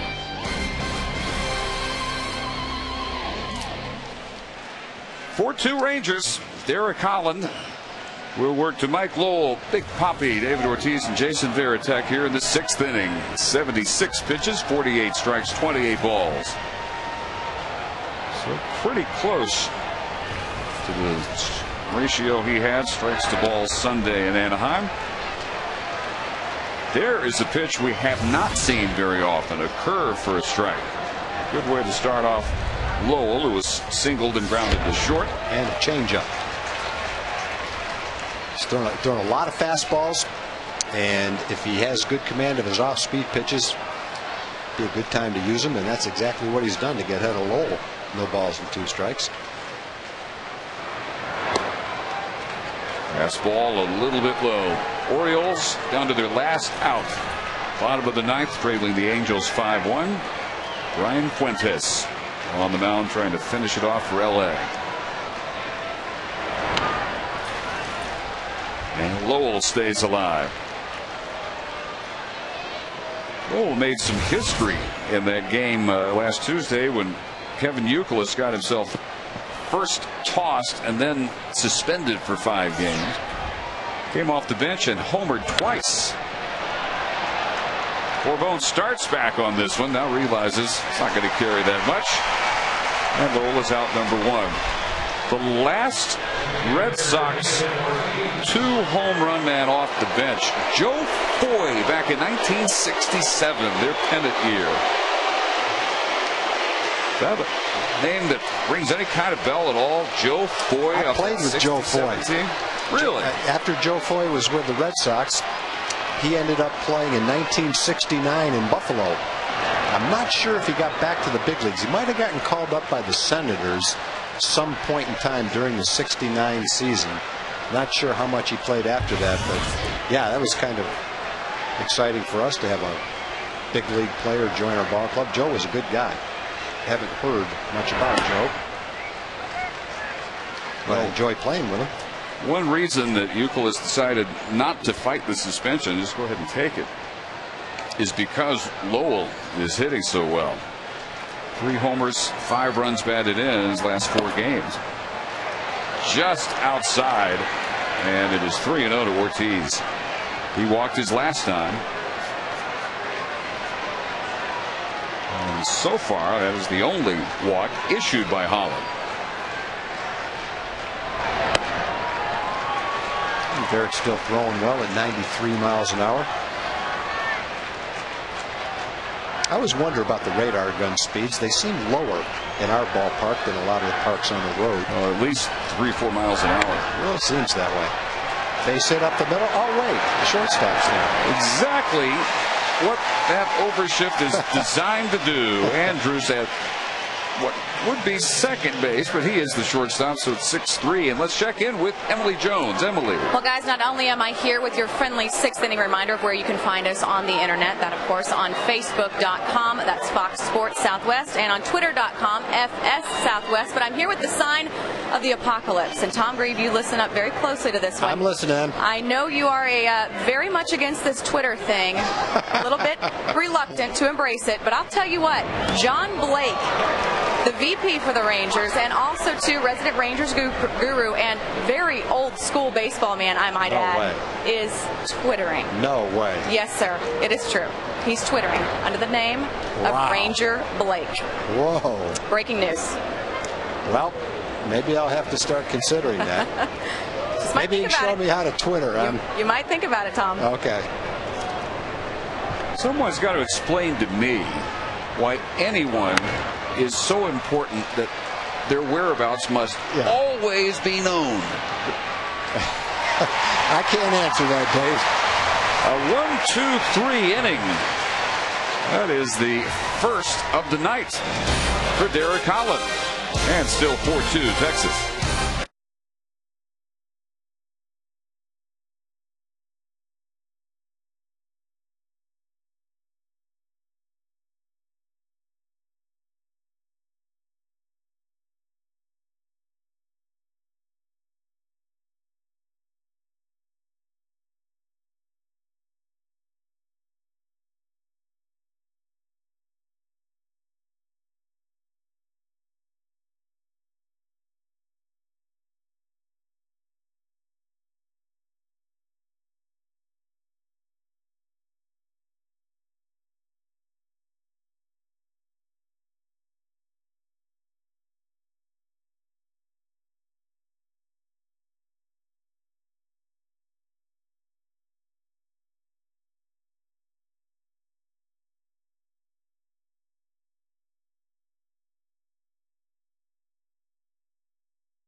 Tickets to a Texas Rangers game and dinner for 2 at Sonic Drive-In.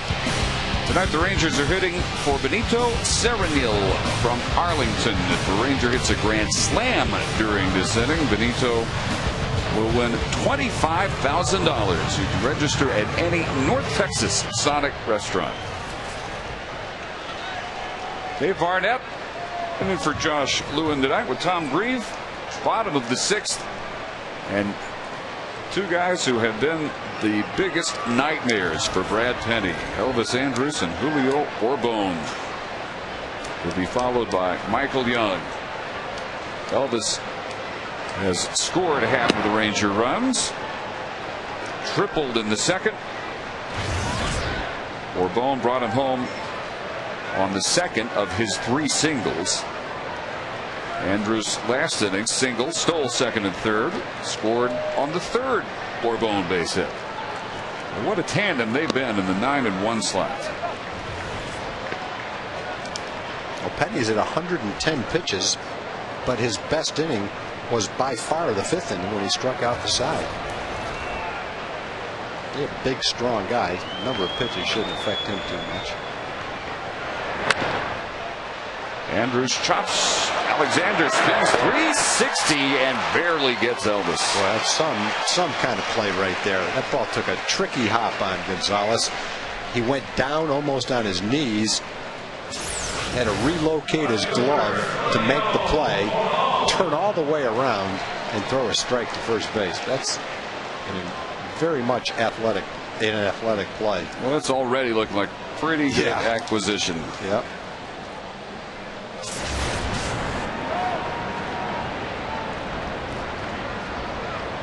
Jed Lowry on the DL. Shortstop first part of the year. So they had a need there, and they have addressed it. Here is Bourbon in just his 6th game with the Rangers, 4th start of the year. 3 for 3. Knocked in 2 runs and scored a run. Stolen a couple of 3 bases, actually. He has as many hits tonight. As many hits tonight as he had all season before tonight. He was 3 for 13 in his first 5 games. And waves at that one. Breaking ball in the dirt, and it's 1-2. His average has gone in one game from 231 to 375. Only in April or very late in the year when you get late call-ups you see jumps like that, or if you see a streak like Josh Hamilton is currently on. His average has jumped 45 points in his last 11 games. Got him to swing at it once, took it the next time.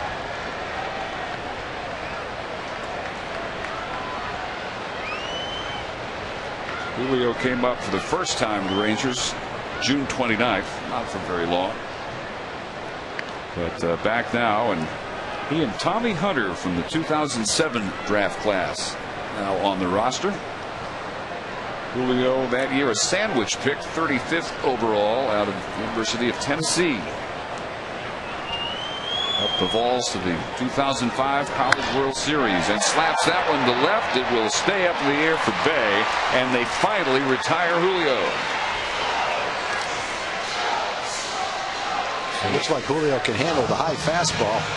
That's the second ball he's lined out to left field. One was a base hit. That one was caught. So Elvis retired for the first time tonight. Bourbon likewise. Now Michael Young, who is 0 for 2 with a walk.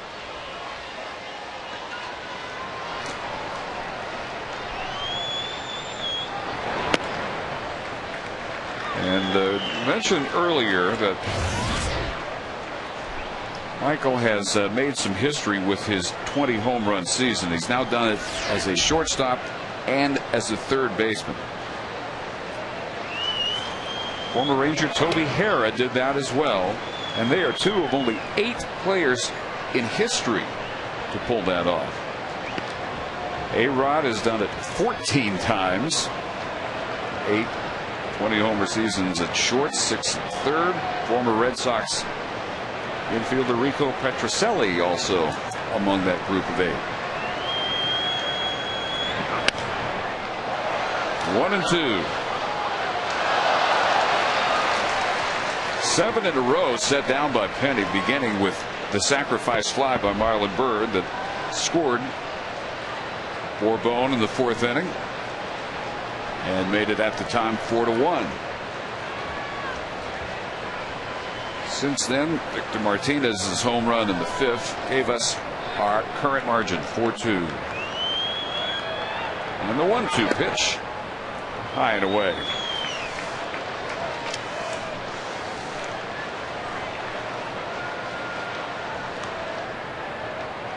Rangers 16-13 against the American League East.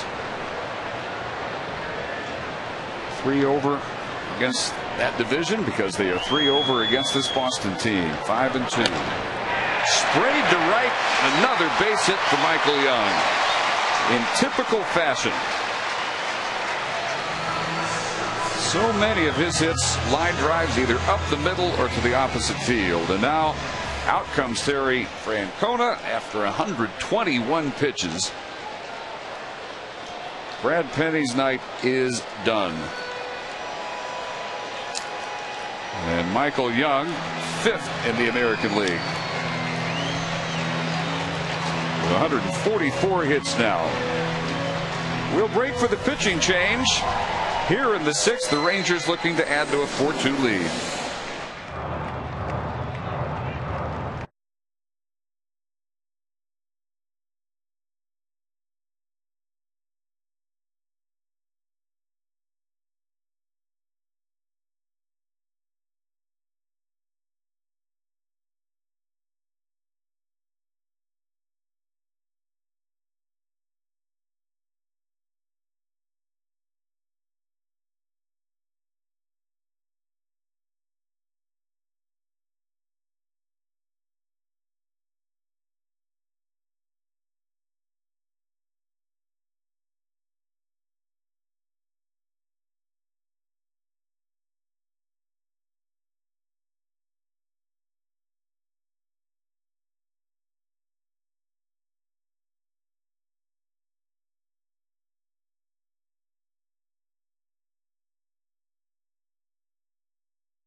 As we look at Neftali Feliz, 13 strikeouts since his call-up August 3rd. The most strikeouts by any major league reliever during that span.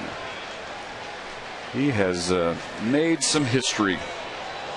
He's been called up a little earlier, I think, than K-Rod was called up to the Angels a number of years ago, but it's having a similar kind of impact on the bullpen that K-Rod did on the Angels that year. Well, Manny Del Carmen starts with the ball high and tight to David Murphy. Murphy has walked twice, and they just announced a scoring change. As we suspected, what was originally ruled an error by Pedroia in the second has been changed to an infield hit for Murphy. So David now 1 for 1. And that will do a little more damage to the earned run average of Brad Penny. 48 appearances, Del Carmen 4-2. Career high for wins this year, tied for 13th among American League relievers. Scoreless in all but 14 of his outings this year. 226th career appearance. That is the second most ever by a Red Sox player born in Massachusetts, trailing only Bill Monboquette by 29. And most of Monboquette's were as a starter.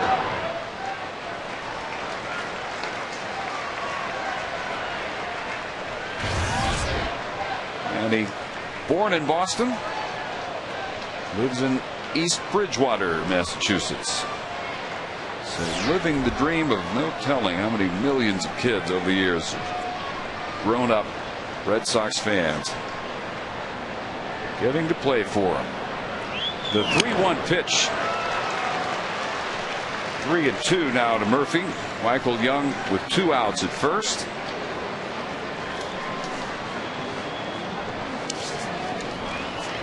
Penny with 5 2/3 innings, 121 pitches. That's a season high by 4. so far 4 runs on 8 hits, 6 strikeouts, and he walked 4. And Murphy spoils that one to stay alive at 3-2.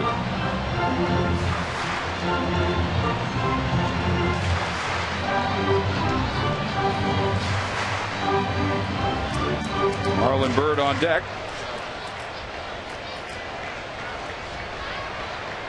He drove in the most recent Ranger run on a sacrifice fly back in the 4th. Andrews has scored 2 of them. Kinsler the first on a solo home run leading off the 2nd. And a pop-up that has Bay coming in to make the play and end the 6th. 1 hit, 1 left. We go to the 7th. 4-2 Rangers.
Today, you've been a Rangers season ticket holder for how long, Joy? 37 years. Wow, she's got a ball. This is her husband, Tommy, right behind her. It says, to Tommy and Joy. Tommy threw out a first pitch back in 1972. Best wishes, Bill Fahey, the former Ranger catcher. I got to ask you this. You got all your family and friends on hand. After Rangers hold on and win this one, any big plans afterwards? We're going to paint the town Ranger red. Yeah. All right, way to go. Happy birthday, Joy. All right, Dave. Leaping line drive just over Elvis Andrews, and Brian Anderson overpowered in his first 2 at-bats, both of them strikeouts by Holland. Leads off the 7th inning with a base hit. So the tying run will come to the plate as Andrews timed his leap perfectly, just unfortunately is not 7 feet tall. Yeah, it wasn't a bad pitch either. He got jammed. He got the fastball in on his fist, but he elevated it just enough to get over Elvis's head. Here's Gonzalez, who is flied out and struck out. Rangers hoping for a double play ball here. 92 pitches for Derek right now. Darren O'Day throwing in the bullpen.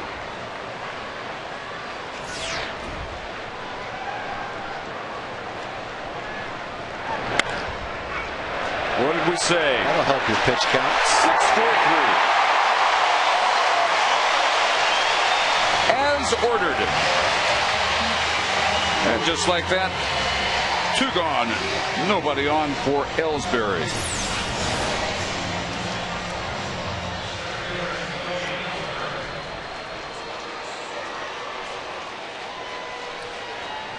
Directly to Elvis Andrews, and Ian Kinsler as if he hadn't missed any time at all. Handling the pivot there. Ellsbury, toughest out of the night for Holland. Singled in the first, doubled in the third. Last time he hit into a 1-6-3 double play. Third sellout of the year, 48,201. Last night, 40,311. So 88,512 for these first two games. That is how it ought to be. Not just for this series, but as long as the Rangers stay in this race, they deserve this kind of support and attention. They have overachieved from day one. 3 balls and a strike to Ellsbury, hanging with teams no one thought they would be mentioned in the same breath with. Darren O'Day gets loose. This probably is Derek's last hitter. 3-0, 3-1, 3-2. 98 pitches now for Holland. 62 strikes, 36 balls. Pedroia coming up next. Frank Francisco definitely will not pitch tonight, having pitched the last 2 games. And ball 4. So Ellsbury aboard with 2 outs on just the second walk issued by Holland tonight. And you've got the number 2 base stealer in the American League, 52 on the year, 1 behind Carl Crawford of Tampa Bay. Ryan's either letting Darren have a few more pitches or he's going to let him face Pedroia here. We'll see.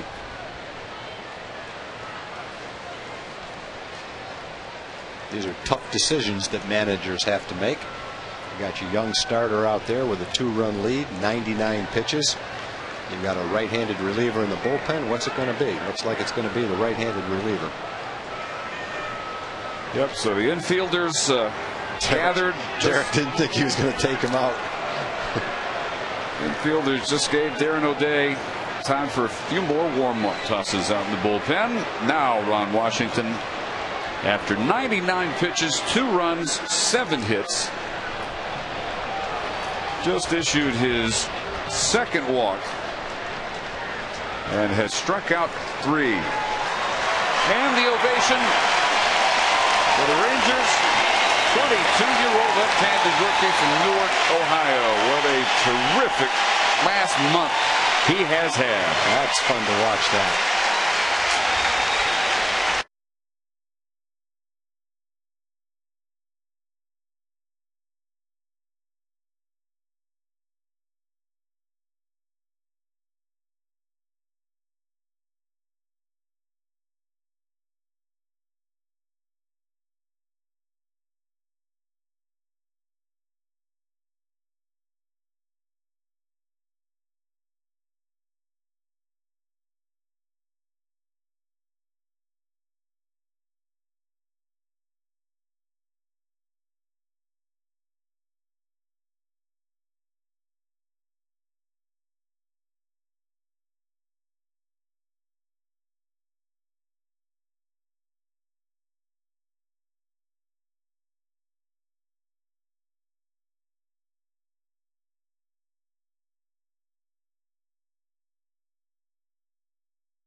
Southwest is brought to you by Southwest Airlines. Go to southwest.com, grab your bag, it's on.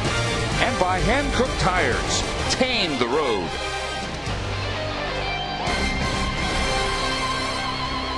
Derek Holland, after 6 2/3, leaves a 4-2 lead for Darren O'Day. Jacoby Ellsbury at first with a 2-out walk. Dustin Pedroia 0 for 3. And Ellsbury without so much as a glance by O'Day. Able to take second base. That is number 53 on the year for Jacoby. He is one away from Tommy Harper's single season Red Sox club record back in 1973. 54. He couldn't get a jump off Derek Holland, but he didn't waste any time right there. Just outside. Pedroia flies to center, grounded out twice. Was it outside? Let's see. No. Not according to our rectangle. Same spot as the first one. That is painting with perfection. Throw it there again. You get the call this time. 1-2. Tough calls for an umpire, though. Ball sinking, ball tailing. 87 miles an hour. An umpire has to make those calls. Yeah, but if you get 3 in a row right in the same spot, shouldn't it be easier? I don't know. I'd throw this one about 2 inches outside. 2 strikes, you might not be able to wait on it. They have a hard time striking him out anyway, though. He hardly ever strikes out.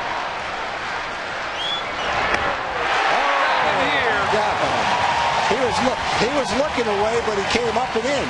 Third toughest man to strike out in the league, but O'Day handles it and leaves Jacoby at first. Climbing the ladder, what that's called, and it's still 4-2 Texas.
AT&T, the nation's fastest 3G network. AT&T, your world delivered.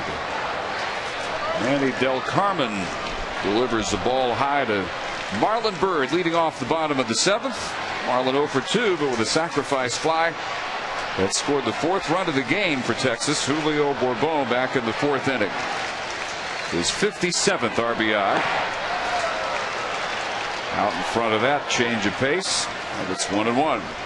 Del Carmen's got a good combination, fastball, changeup. His fastball reaches the mid-90s. His changeup in the low 80s, and it's a real good changeup. We saw 6 stolen bases, 2 by Andrews after he singled in the 4th, and 3 by Bourbon after each of his singles in the 1st, 2nd, and 4th. The other one, Ian Kinsler, after a 3rd inning walk. No one has been cut down by Jason Varitek. But as the Rangers learned so painfully last night. 4 runs should not be considered enough against this Boston offensive group. Well, same stage of the game, same scores last night. Yep. I'm sure that very thought is occurring to a good portion of 48,201 in the ballpark tonight. Well, last night the Rangers got their 4th run in the 7th.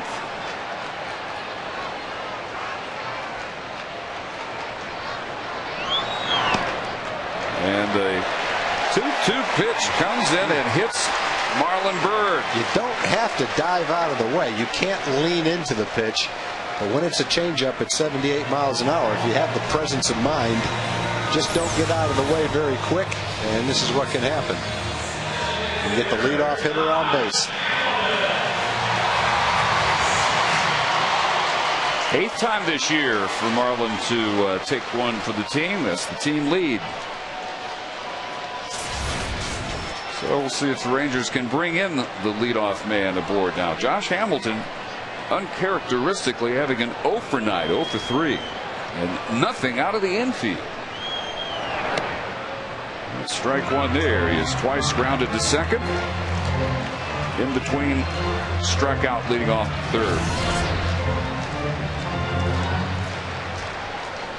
He was 11 for his last 15 coming in. 4 straight multi-hit games.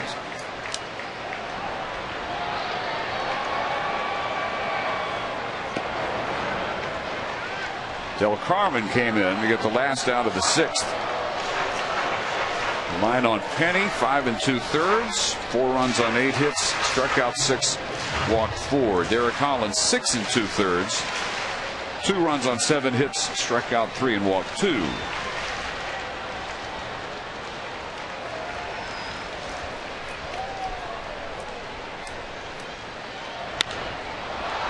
In the air, but barely out of the infield as Pedroia handles it. And Hamilton taking an 0 for 4. Bird still at first. 1 out now for Ian Kinsler.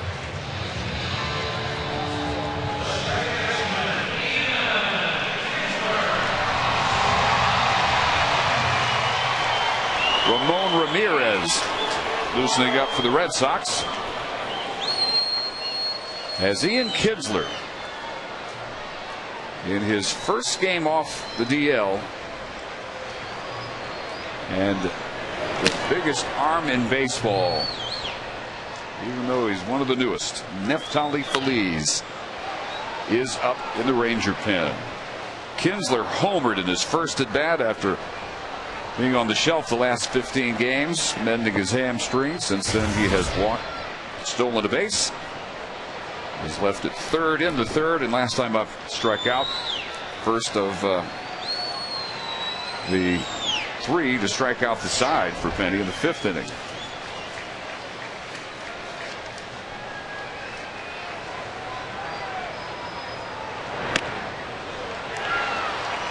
Check to swing, still a strike, 0-2. All right, Tom, O'Day worked to only 1 batter in the 7th. Do you leave him in for the 8th? Do you go ahead to Feliz in the 8th? Washington said before the game if Feliz worked a good 8th, there's a good chance he would leave him in and let him try to close it out through the 9th. I think Ron's plan is for Feliz to pitch the 8th inning tonight, and for Derek to go as long as he could, and for Darren O'Day to get him through the 7th, and that's happened. You saw, I don't think he would have Feliz throwing in the bullpen if he wasn't going to come into the game. So pretty good chance you're going to see Feliz in the 8th inning.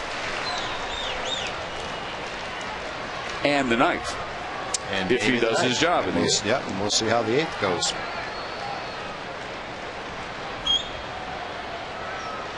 And we're thinking way ahead here. But if he does his job in the 8th and the 9th, that will, without question, start a conversation. A lot of people saying, all right, let's let him try to be the closer. Yeah, and you can't make decisions like that just based on one bad outing. Frankie's got a little bit of a track record. Boy, almost The second hit batter of the inning. That one right under the chin. You know, you go back to the last month of the season last year when Frankie got the closer role, and the first part of the season before he got hurt this year, and he was perfect in save opportunities and hadn't given up a run. And last night didn't go his way, but I like his chances the next time out. Well, before last night, he had allowed 7 runs all year. 6 runs, 5 after 2 outs in the 9th inning. So 1 inning caused his ERA to go from 2.01 to 3.66. Bad pitchers don't usually give up 6 runs in an inning. One of those balls could have gone at somebody. Heck, the one at Omar on Veritek. Yep. That was one split second, 1 footstep from being an out. And the rest might never happen. Rocketed but foul. Waited on that changeup. He got away with one there. And a nice catch down there. Sit that close, you better bring your glove. Yeah, really about the only way, that might have been a slider. The only way you can protect yourself is to have a glove. Our pitch tracker brought to you by Amica Insurance. Is not just how you're covered, it's how you're treated. And even if you're not too adept at catching one of those line drives, you can at least block it. And that's a lot better than getting hit by it. Del Carmen's 2-2. Full count now.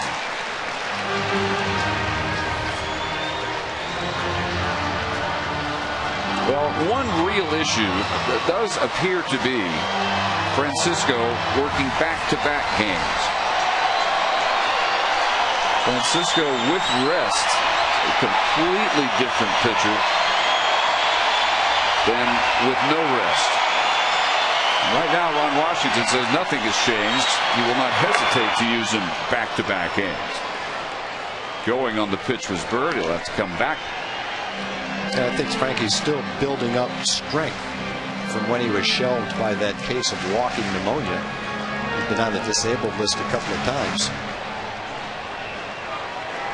And I think as he gets stronger and as the days go by, that'll be less and less of a problem.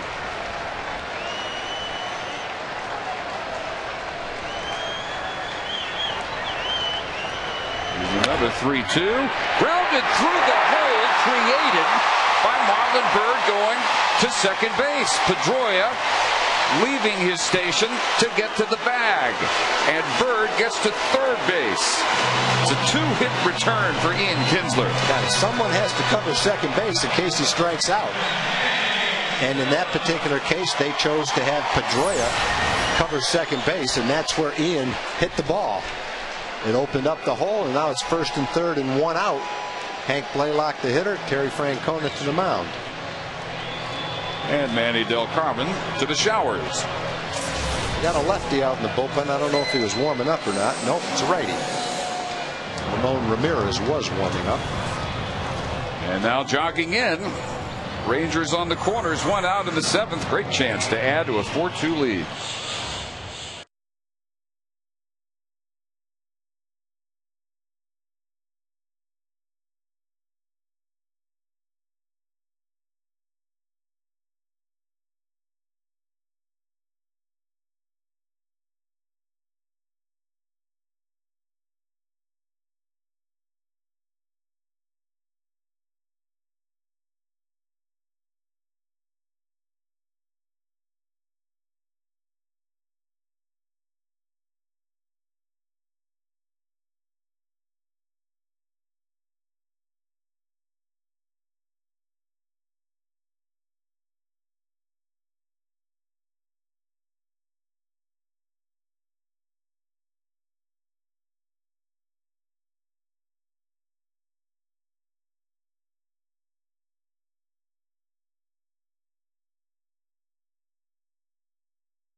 stolen bases. 3 by Bourbon, 2 in the same inning by Andrews, and Ian Kinsler has chipped in a steal as well. Ramon Ramirez, his 51st appearance. Ramon Ramirez is an interesting guy. You go back to 1996, he signed with the Rangers and played in 97 in the Dominican Summer League. He was a position player. He was signed by a Japanese team, bought by the Yankees, went to Colorado, traded to Kansas City, and he's had some good minor league seasons as a pitcher. He's got a good arm. Blaylock reaching at what would have been ball 2 low. And in this situation, you've got to make him get the ball up and throw you a strike right here. You swing at that low sinker, you got a great chance to hit into a double play. And Marlon Byrd at third with 1 out, representing a huge insurance run. Rangers needing 6 outs. Red Sox, of course, hoping for the double play ball. It cost Coco Crisp, the Red Sox, to get Ramon Ramirez from Kansas City.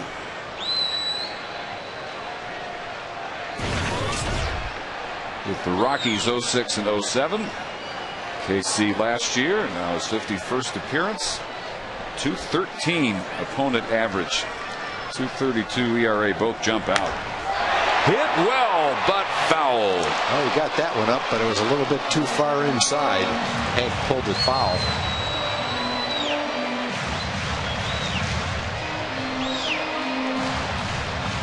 So just a long, loud strike 2, and it's 1-2. Very top of the zone. Blaylock just here early.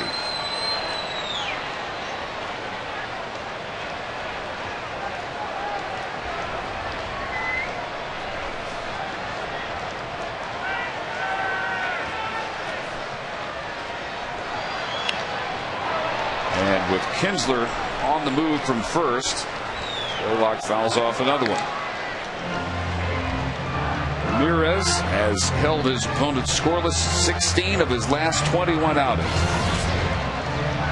6 wins, career high, and the most by a Red Sox reliever since Mike Timlin had 6 in 2006. The Red Sox have the middle infielders back, hoping for a double play, but if Kinsler is on the move, they won't get a double play, and if he hits a ground ball, the Rangers will get a run. That's a ball. That's a ball. No doubt about it. Angel Hernandez saw it, called it, and here comes Byrd. You got to step toward first base. You can't make a fake like that unless you step off the back of the rubber. He never stepped off the back of the rubber. He made a fake before he threw to first base. Watch his front leg right there. You can't do that. He didn't take his foot off the back of the rubber. 2 moves. No doubt about that call. Too many. So Francona makes the obligatory trip out just to hear Angel Hernandez's explanation. But in the meantime, Marlon Byrd has come home. It is 5-2 Texas. Kinsler down to second. You can do that, Dave, if you step off the back of the rubber. You can fake to third and then go back to first, but you have to step off with your right foot in back of the rubber. Little roller. Ramirez able to put the tag on Blaylock going by for the second out as Kinsler takes third. That's sneaking a run in. Rangers snuck 2 in the second inning when that line drive to right field fell in. It looked like it might have been caught. And they get one on a balk right here. To pick up another one right here if Taylor can get a base hit. We've really seen the gamut of the Rangers offense tonight. We've seen the power, Kinsler's homer in the second. Small ball. Mostly we've seen small ball. We've seen them showing how they have learned to manufacture runs this year. It's nice to have speed. Speed on the bases, pitching and defense. That didn't used to describe Ranger baseball. Ron Washington said he wanted Bourbon the leadoff spot so he could take advantage of his athletic gifts. And have those words ever been borne out tonight? 3 singles, 3 stolen bases, 2 runs batted in. The bottom of the order, Andrus has tripled singles, stolen 2, and scored twice. 1 and 2 to Teagarden. And here in the 7th, it started with Bird allowing a ball to hit him. And then after Hamilton popped out, Kinsler singled through the hole created when Pedroia went to cover second with Bird on the move. Teagarden waves at one in the dirt, but the Rangers get a big insurance run thanks to the balk by Ramirez. And we head to the 8th, 5-2 Texas.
Derek Holland, 6 2/3, 2 runs on 7 hits and 3 strikeouts. And boy, what small ball we've seen.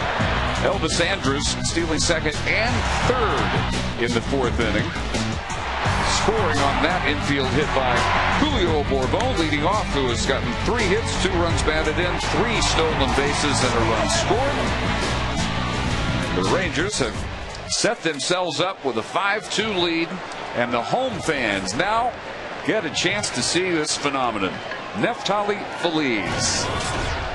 And this actually is a tougher, potentially tougher inning than the 9th inning, because he'll face Martinez, Bay, and Lowell. 3, 4, and 5. Look at that opponent average. 0.45. 6 2/3 innings. 1 hit. Home run by Adam Kennedy of Oakland. Victor Martinez, last night's hero. Homered last time up. And hits that one well to right. Murphy almost able to climb the wall, and that is a long, loud single. And that's all for Martinez. It looked like a home run off the bat. And it looked at the end like David might have a chance to catch it. Well, it was almost both.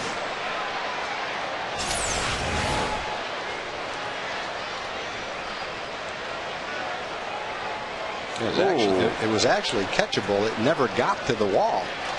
I don't know what happened to that ball. It looked like it jumped off his bat and died at the warning track. It fooled David. David was getting ready to jump up against the wall. The ball never got to the wall. Here's Bay. He homered leading off the fourth. I haven't seen David Murphy have that happen to him all year, chasing a fly ball. Because he's spent most of the year in left field. But off the bat, it looked and sounded like a home run, but as it turned out, just a warning track ball, and Martinez settles for a single. 2-0 to Bay. 97 miles an hour, and on this gun, it's 97 on the guns that Feliz was throwing to in Oakland, Anaheim, and Cleveland. He was hitting 100, 101 with regularity. 2-2. Feliz, the first pitcher ever to allow no more than one batter to reach and have at least 7 strikeouts over his first 4 games in the majors. And so long, Jason Bay. 98 miles an hour. That's a good big league hitter who's pretty hot right now, who's already had a home run in the game, who has to be looking fastball all the way, and gives you an idea of the kind of fastball that Feliz has. It's not all he has. We haven't seen the change, what he calls his change, his 91 mile an hour splitter. Mike Lowell gets pop out of play, or what he calls his curve.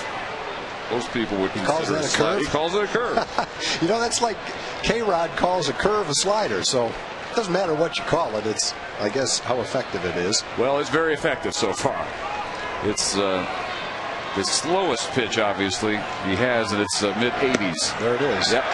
Sometimes down to all the way down to 80. I'm glad you told me he calls it a curveball. I've been calling it a slider. Well, he says that's my tight curve. That's not fair.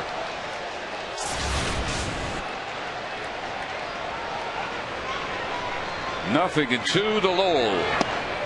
Back to the Heat. Boy, Teagarden's got a job. Pitches like that where he's got to reach. His reflexes have got to be right on the spot. Victor Martinez at first after that long warning track single. Lowell singled his first time up, leading off the second, has since grounded out and flied out, 1 for 3. And Big Papi in the on deck circle. You do not want to face him with 2 men on. Rangers hoping for the strikeout or double play here. Lowell again stays alive at 1 and 2. And Lowell's another guy that's tough to strike out. Martinez is tough to strike out. Pedroia is tough to strike out. And Lowell doesn't walk that much, but he's only struck out 41 times. Has anybody hit 100 on this gun this year? I think that's the first time. I'm not sure. 2 balls and 2 strikes. I don't remember seeing one, if anyone did, or who it could possibly have been. I think that is a first for this year. And again, Ron Washington said if Feliz works a good 8th, excellent chance he'll give him the 9th inning as well. Popped up, playable for Blaylock. 2 outs in the 8th.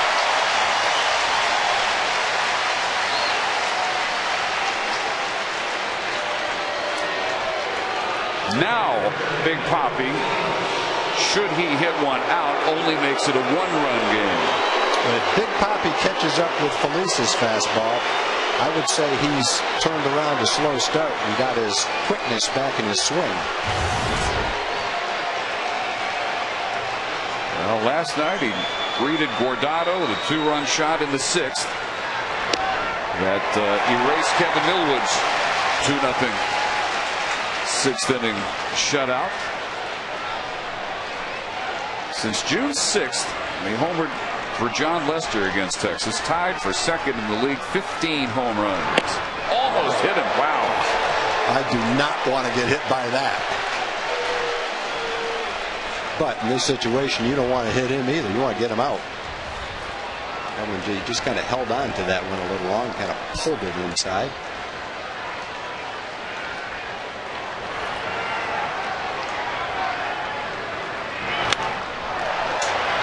Out of play, 1-2 to Ortiz. 0 for 2 with a walk.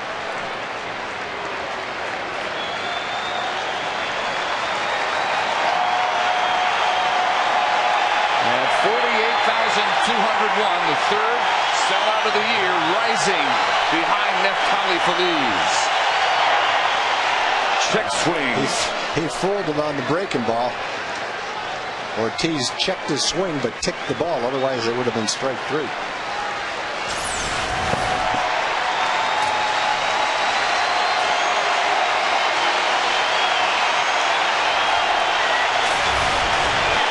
Got to leave a sting in your hands for a while, too. Got him! It's been a roar as you'll hear in our ballpark. A leadoff single by Martinez, but that's all. 2 strikeouts. Still 5-2 Texas.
Texas.com.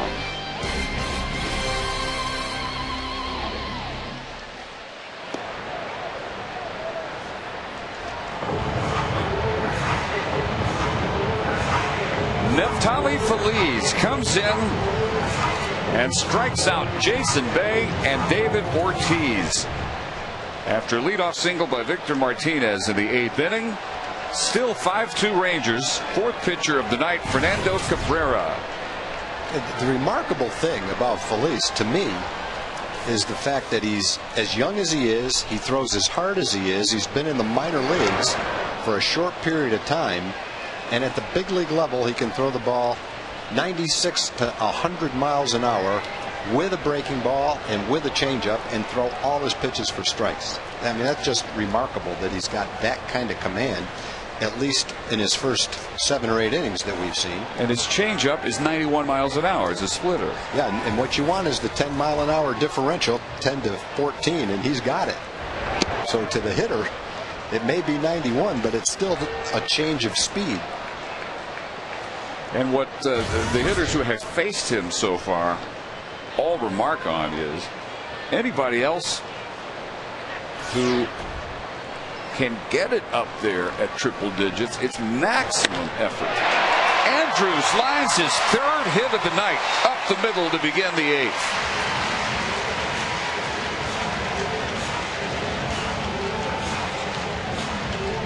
And let's send you to Dana Larson with the preview of Rangers Live. Dana? Dave, thank you very much. The postgame show will be rocking with the help of this sellout crowd here at Rangers Ballpark tonight. Mark McLemore providing the perspective, the key players, Ron Washington providing the player reaction. Plus, we will update Jared Saltalamakia's injury status, placed on the disabled list today and examined by a specialist tonight. We'll have the results of that coming up right after the game. All right, thanks, Dana. Meanwhile, ho-hum, another stolen base. That's 3 tonight for Elvis. Well, that ties him with Bourbon.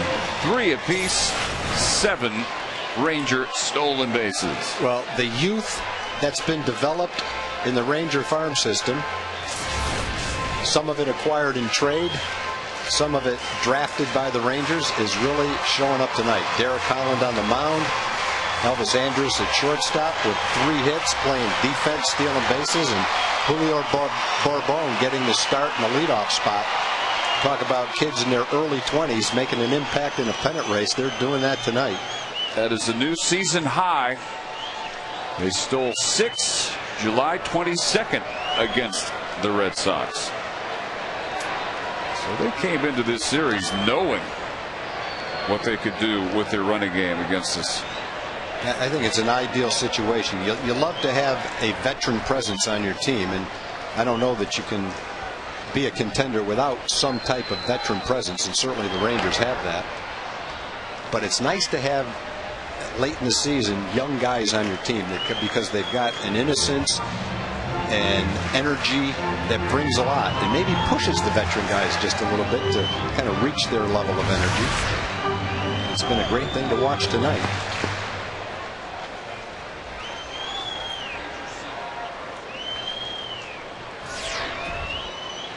Tampa Bay has the most single game stolen bases this year, 9 in the American League.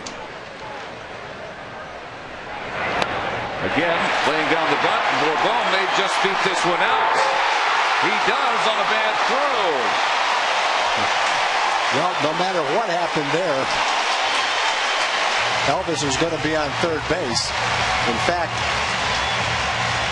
if Julio could have seen what was going on, he probably could have brought the bat back and not bunted the ball, because there's no way they were going to throw Elvis out at third base. As it is, it's even better, though. He reaches on a bunt single. 4 hits tonight, an infield hit and a bunt. An Ichiro-type game. 4 for 5 with 3 steals, 2 runs batted in, a run scored, first and third, nobody out for Michael Young. Chance to add to a 5-2 lead here in the 8th. Rangers have tied their club record for steals in a game with 7. September 29th, 1978 at Seattle. Almost 31 years that record has stood. Tonight it has been equaled, mostly because of 2 youngest guys in the lineup, Andrus and Bourbon, who each have 3.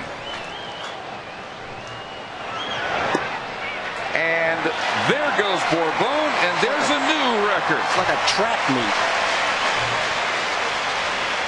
The 8th steal of the night. And now they will put Michael Young on intentionally to load the bases, set up the force at any base. Chance of the double play beginning at home. Pretty good glimpse of what the Rangers envisioned with Bourbon when they made an excellent scouting decision to draft him. The guys in the minor leagues helped develop him, and what they envisioned was a guy with speed. Here's the record steal, who can bat at the top of the lineup and make things happen. And boy, we've seen that tonight.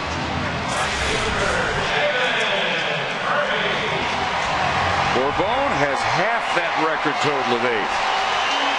Andrus 3.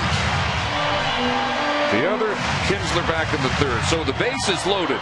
Nobody out. Here is David Murphy, who was walked twice, as an infield hit and a fly out.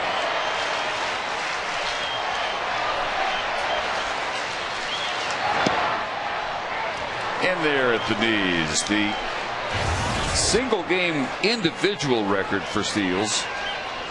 5 by Scarborough Green. September 28th, 2000 at Seattle. Bourbon 1 away from that. Infield in. Popped up. Coming back is Veritek. And does not have a play. I thought that was going to be in play when it went off the bat.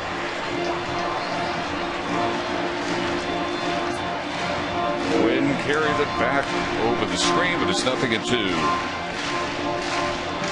For Cabrera, this is just his 3rd outing. 2 innings, 1 hit, no runs before coming in here. Struck out the side in the 9th on Thursday. 3rd time he's done that in his career. 1st time since April 25th against the Rangers, 2007. 1-2 to Murphy. Cabrera up from Pawtucket AAA on August 8th. He was tied for 2nd in the International League with 20 saves, 20 for 20 with the Paw Sox when he was called up, and saved this year's AAA All-Star game. Played in Portland. Here's the 1-2 to Murphy. Did he hold up? No. And there is an enormous first out. Now, double play can get the Red Sox out of this 8th inning. Marlon Byrd, last time up, hit by a pitch and ended up scoring on a balk by Ramon Ramirez. He's also driven in a run with a sacrifice fly, scoring Bourbon back in the 4th.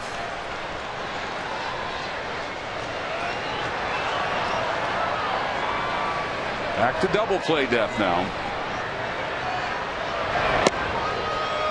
Take that slider. Marlon's seen a lot of first pitch sliders in this game, and it probably helped him to take that one right there for a ball.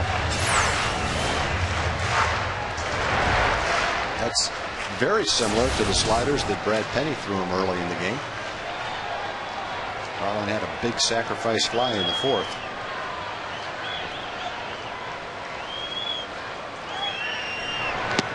Same thing, took it again. Now he's got to throw him a strike. Bases loaded. That's the key. That's the key to hitting right there. Don't hit the pitcher's pitch. Work the count. Get into a fastball situation. Get a good pitch to hit and drive it.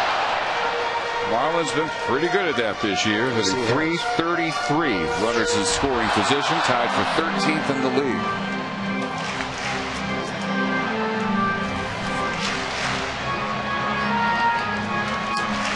Andrews at 3rd. Led off with a single, stole 2nd. Bourbon at 2nd, a bunt single, and his 4th stolen base of the night.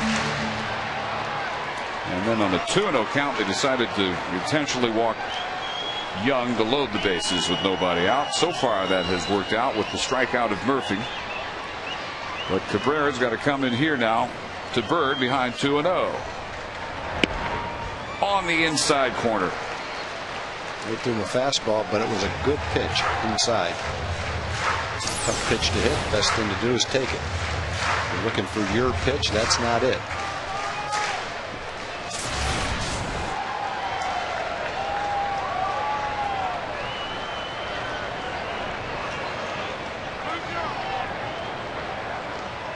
Taking too much time, so Bird decides to step out.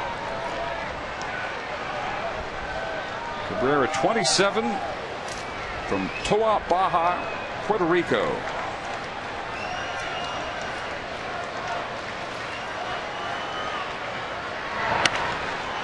Popped up, back out of play, 2-2. Why has Puerto Rico stopped becoming such a fertile ground for producing major leaguers? Good question. I don't know the answer to that. I know when Louis Rosa worked Puerto Rico for the Rangers with Sandy Johnson before the draft, we signed players like Juan Gonzalez, Pudge Rodriguez. Before that, Ruben Sierra, Jose Guzman. We signed Ray Sanchez. We signed a bunch of guys over there. Since the draft, it hasn't been that way. Carlos Beltran is probably the best player to come out of Puerto Rico. Carlos Delgado. But Carlos Delgado was before the draft, too. So to answer your question, I don't know. That's a good question to ask the Ranger scouting people. I don't know if their youth baseball programs have changed. If signing earlier as free agents before the draft was more beneficial. Loaded up. Fans on their feet. 3-2 pitch. Swung on and missed. And Cabrera has struck out Murphy and Bird. Now 2 outs with the bases loaded for Hamilton, who is 0 for 4 tonight. He made a good pitch. It's the same pitch that Marlin was able to lay off of first pitch and second pitch to go to 2-1. But it's a little bit different mindset when you get 2 strikes on you. When the count gets to 3-2, I'm sure he's looking for a fastball right there. And so you just have to give Cabrera a lot of credit for making that slider on 3-2. 1-0 to Hamilton. He's finally looked human tonight. After 4 straight multi-hit games, 11 of his last 15 coming in. At one point, he had 10 hits and 11 at-bats. 435 average in August coming into tonight. Second in the league. Just missing outside. 2-0. I thought that was going to be on the corner. Angel Hernandez's corner has floated, I guess would be the word. Definitely wide. Correct call. 2 balls and no strikes. But he had Bird in the same situation. Came back to get him. Red Sox trying to stay within 3 for their last at bat. Single over Pedroia. 1-run home. Here comes Bourbon. Hamilton delivers on a broken bat, base hit to right. 7-2 Texas. Maybe the sweetest hit of the year.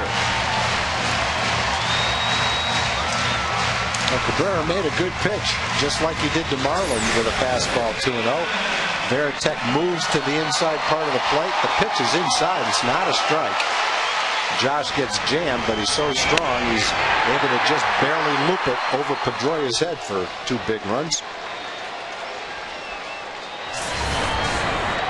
Young down to second. And here's Kinsler, who was homered, singled, walked, and struck out.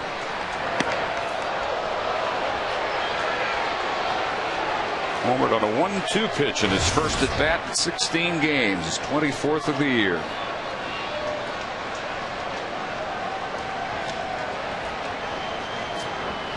And last time up, singled in the 7th, got as far as 3rd, but was left there when Blaylock was retired by Ramirez, and Teagarden struck out to end that threat. Well, all the questions coming into tonight. How would the Rangers handle last night's gut-wrenching 9th inning defeat? That one hits Kinsler in the left ear. And he would love to go charge the mound right now, but his teammates aren't going to let him.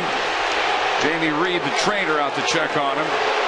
Angel Hernandez will walk him down to first. And the most unpopular man in the ballpark right now, Fernando Cabrera, who just beamed Ian Kinsler to load the bases again. Well, Cabrera's just struggling out there. Hopefully Ian's okay. It looked like it got most of the helmet, but at the same time, when a ball's coming in at 92 miles an hour, the helmet keeps you from being really hurt, but it doesn't prevent you from getting a real bad concussion. That hit him right in the side of the ear. And you have to think in that situation, it's just Cabrera struggling with his command. doubtful whether that was intentional, but if you're Ian, you're not wondering whether it was intentional. You just see how dangerous that can be when a pitch comes up that far up and in, and Ian's going to stay at first base, and glad to see he's okay. That's scary. Or the helmet may have just saved his life. Hard as that thing was coming in. Yes, sir. So that is some way to load the bases. And here's Hank Blaylock, 0 for 4 for the second straight night. He's 0 for 4.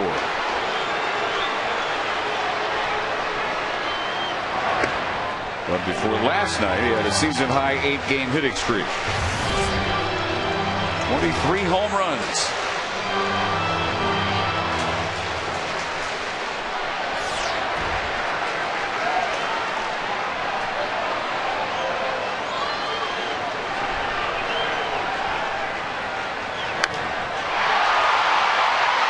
Not deep.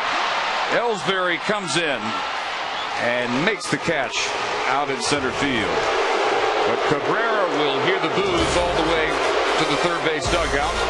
Rangers get 2 more runs, though, on the single to right by Hamilton, 7-2 to the ninth.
Texas Rangers baseball on Fox Sports Southwest is brought to you by Southwest Airlines. Go to southwest.com, grab your bag, it's on.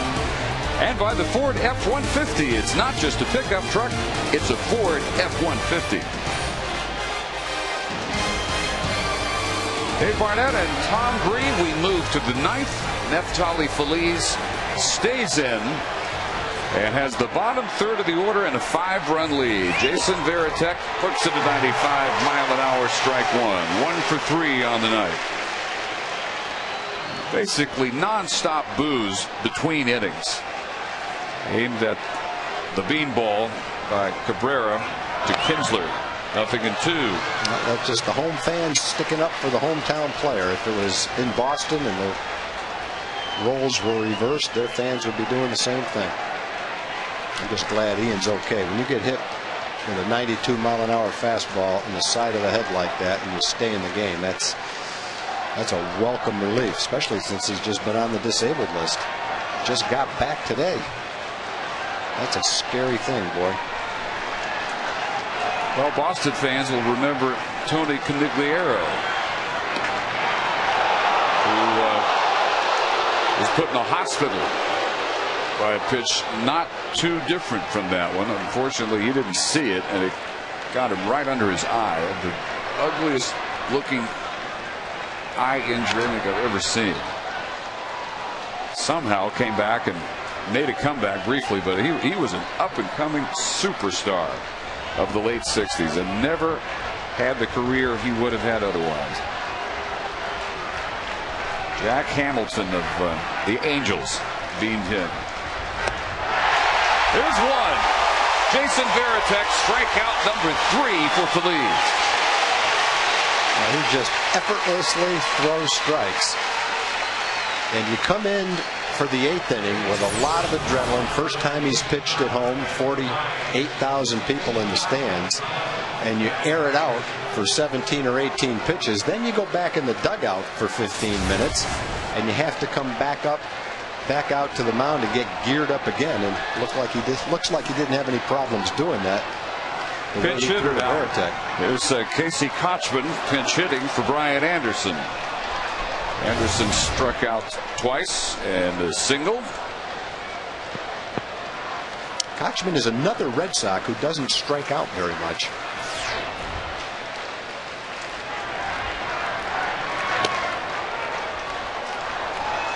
A ball and a strike.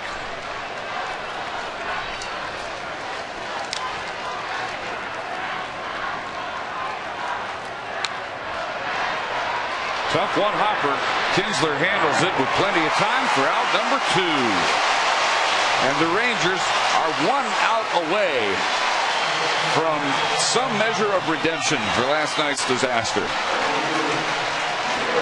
They will get back to within a half game of the Red Sox in the wild card race. And has youth ever been served in this game? Andrews, 3 hits, 3 steals. Bourbon, 4 hits, 4 steals. And Derek Holland in position for his 6th win of the year as Alex Gonzalez looks for the ball. Well, we're talking at the beginning of the year in spring training. Would we see Derek Holland and Neftali Feliz? Probably at some time during the season. And here they are in a pennant race against the Red Sox. Full house at home. One with a chance to win it and the other with a chance to get the save. Popped up. He did get the save. Feliz giving way to Teagarden to finish off the Red Sox 7-2. As the Rangers get a big glimpse of their future in the present. And boy, was it impressive.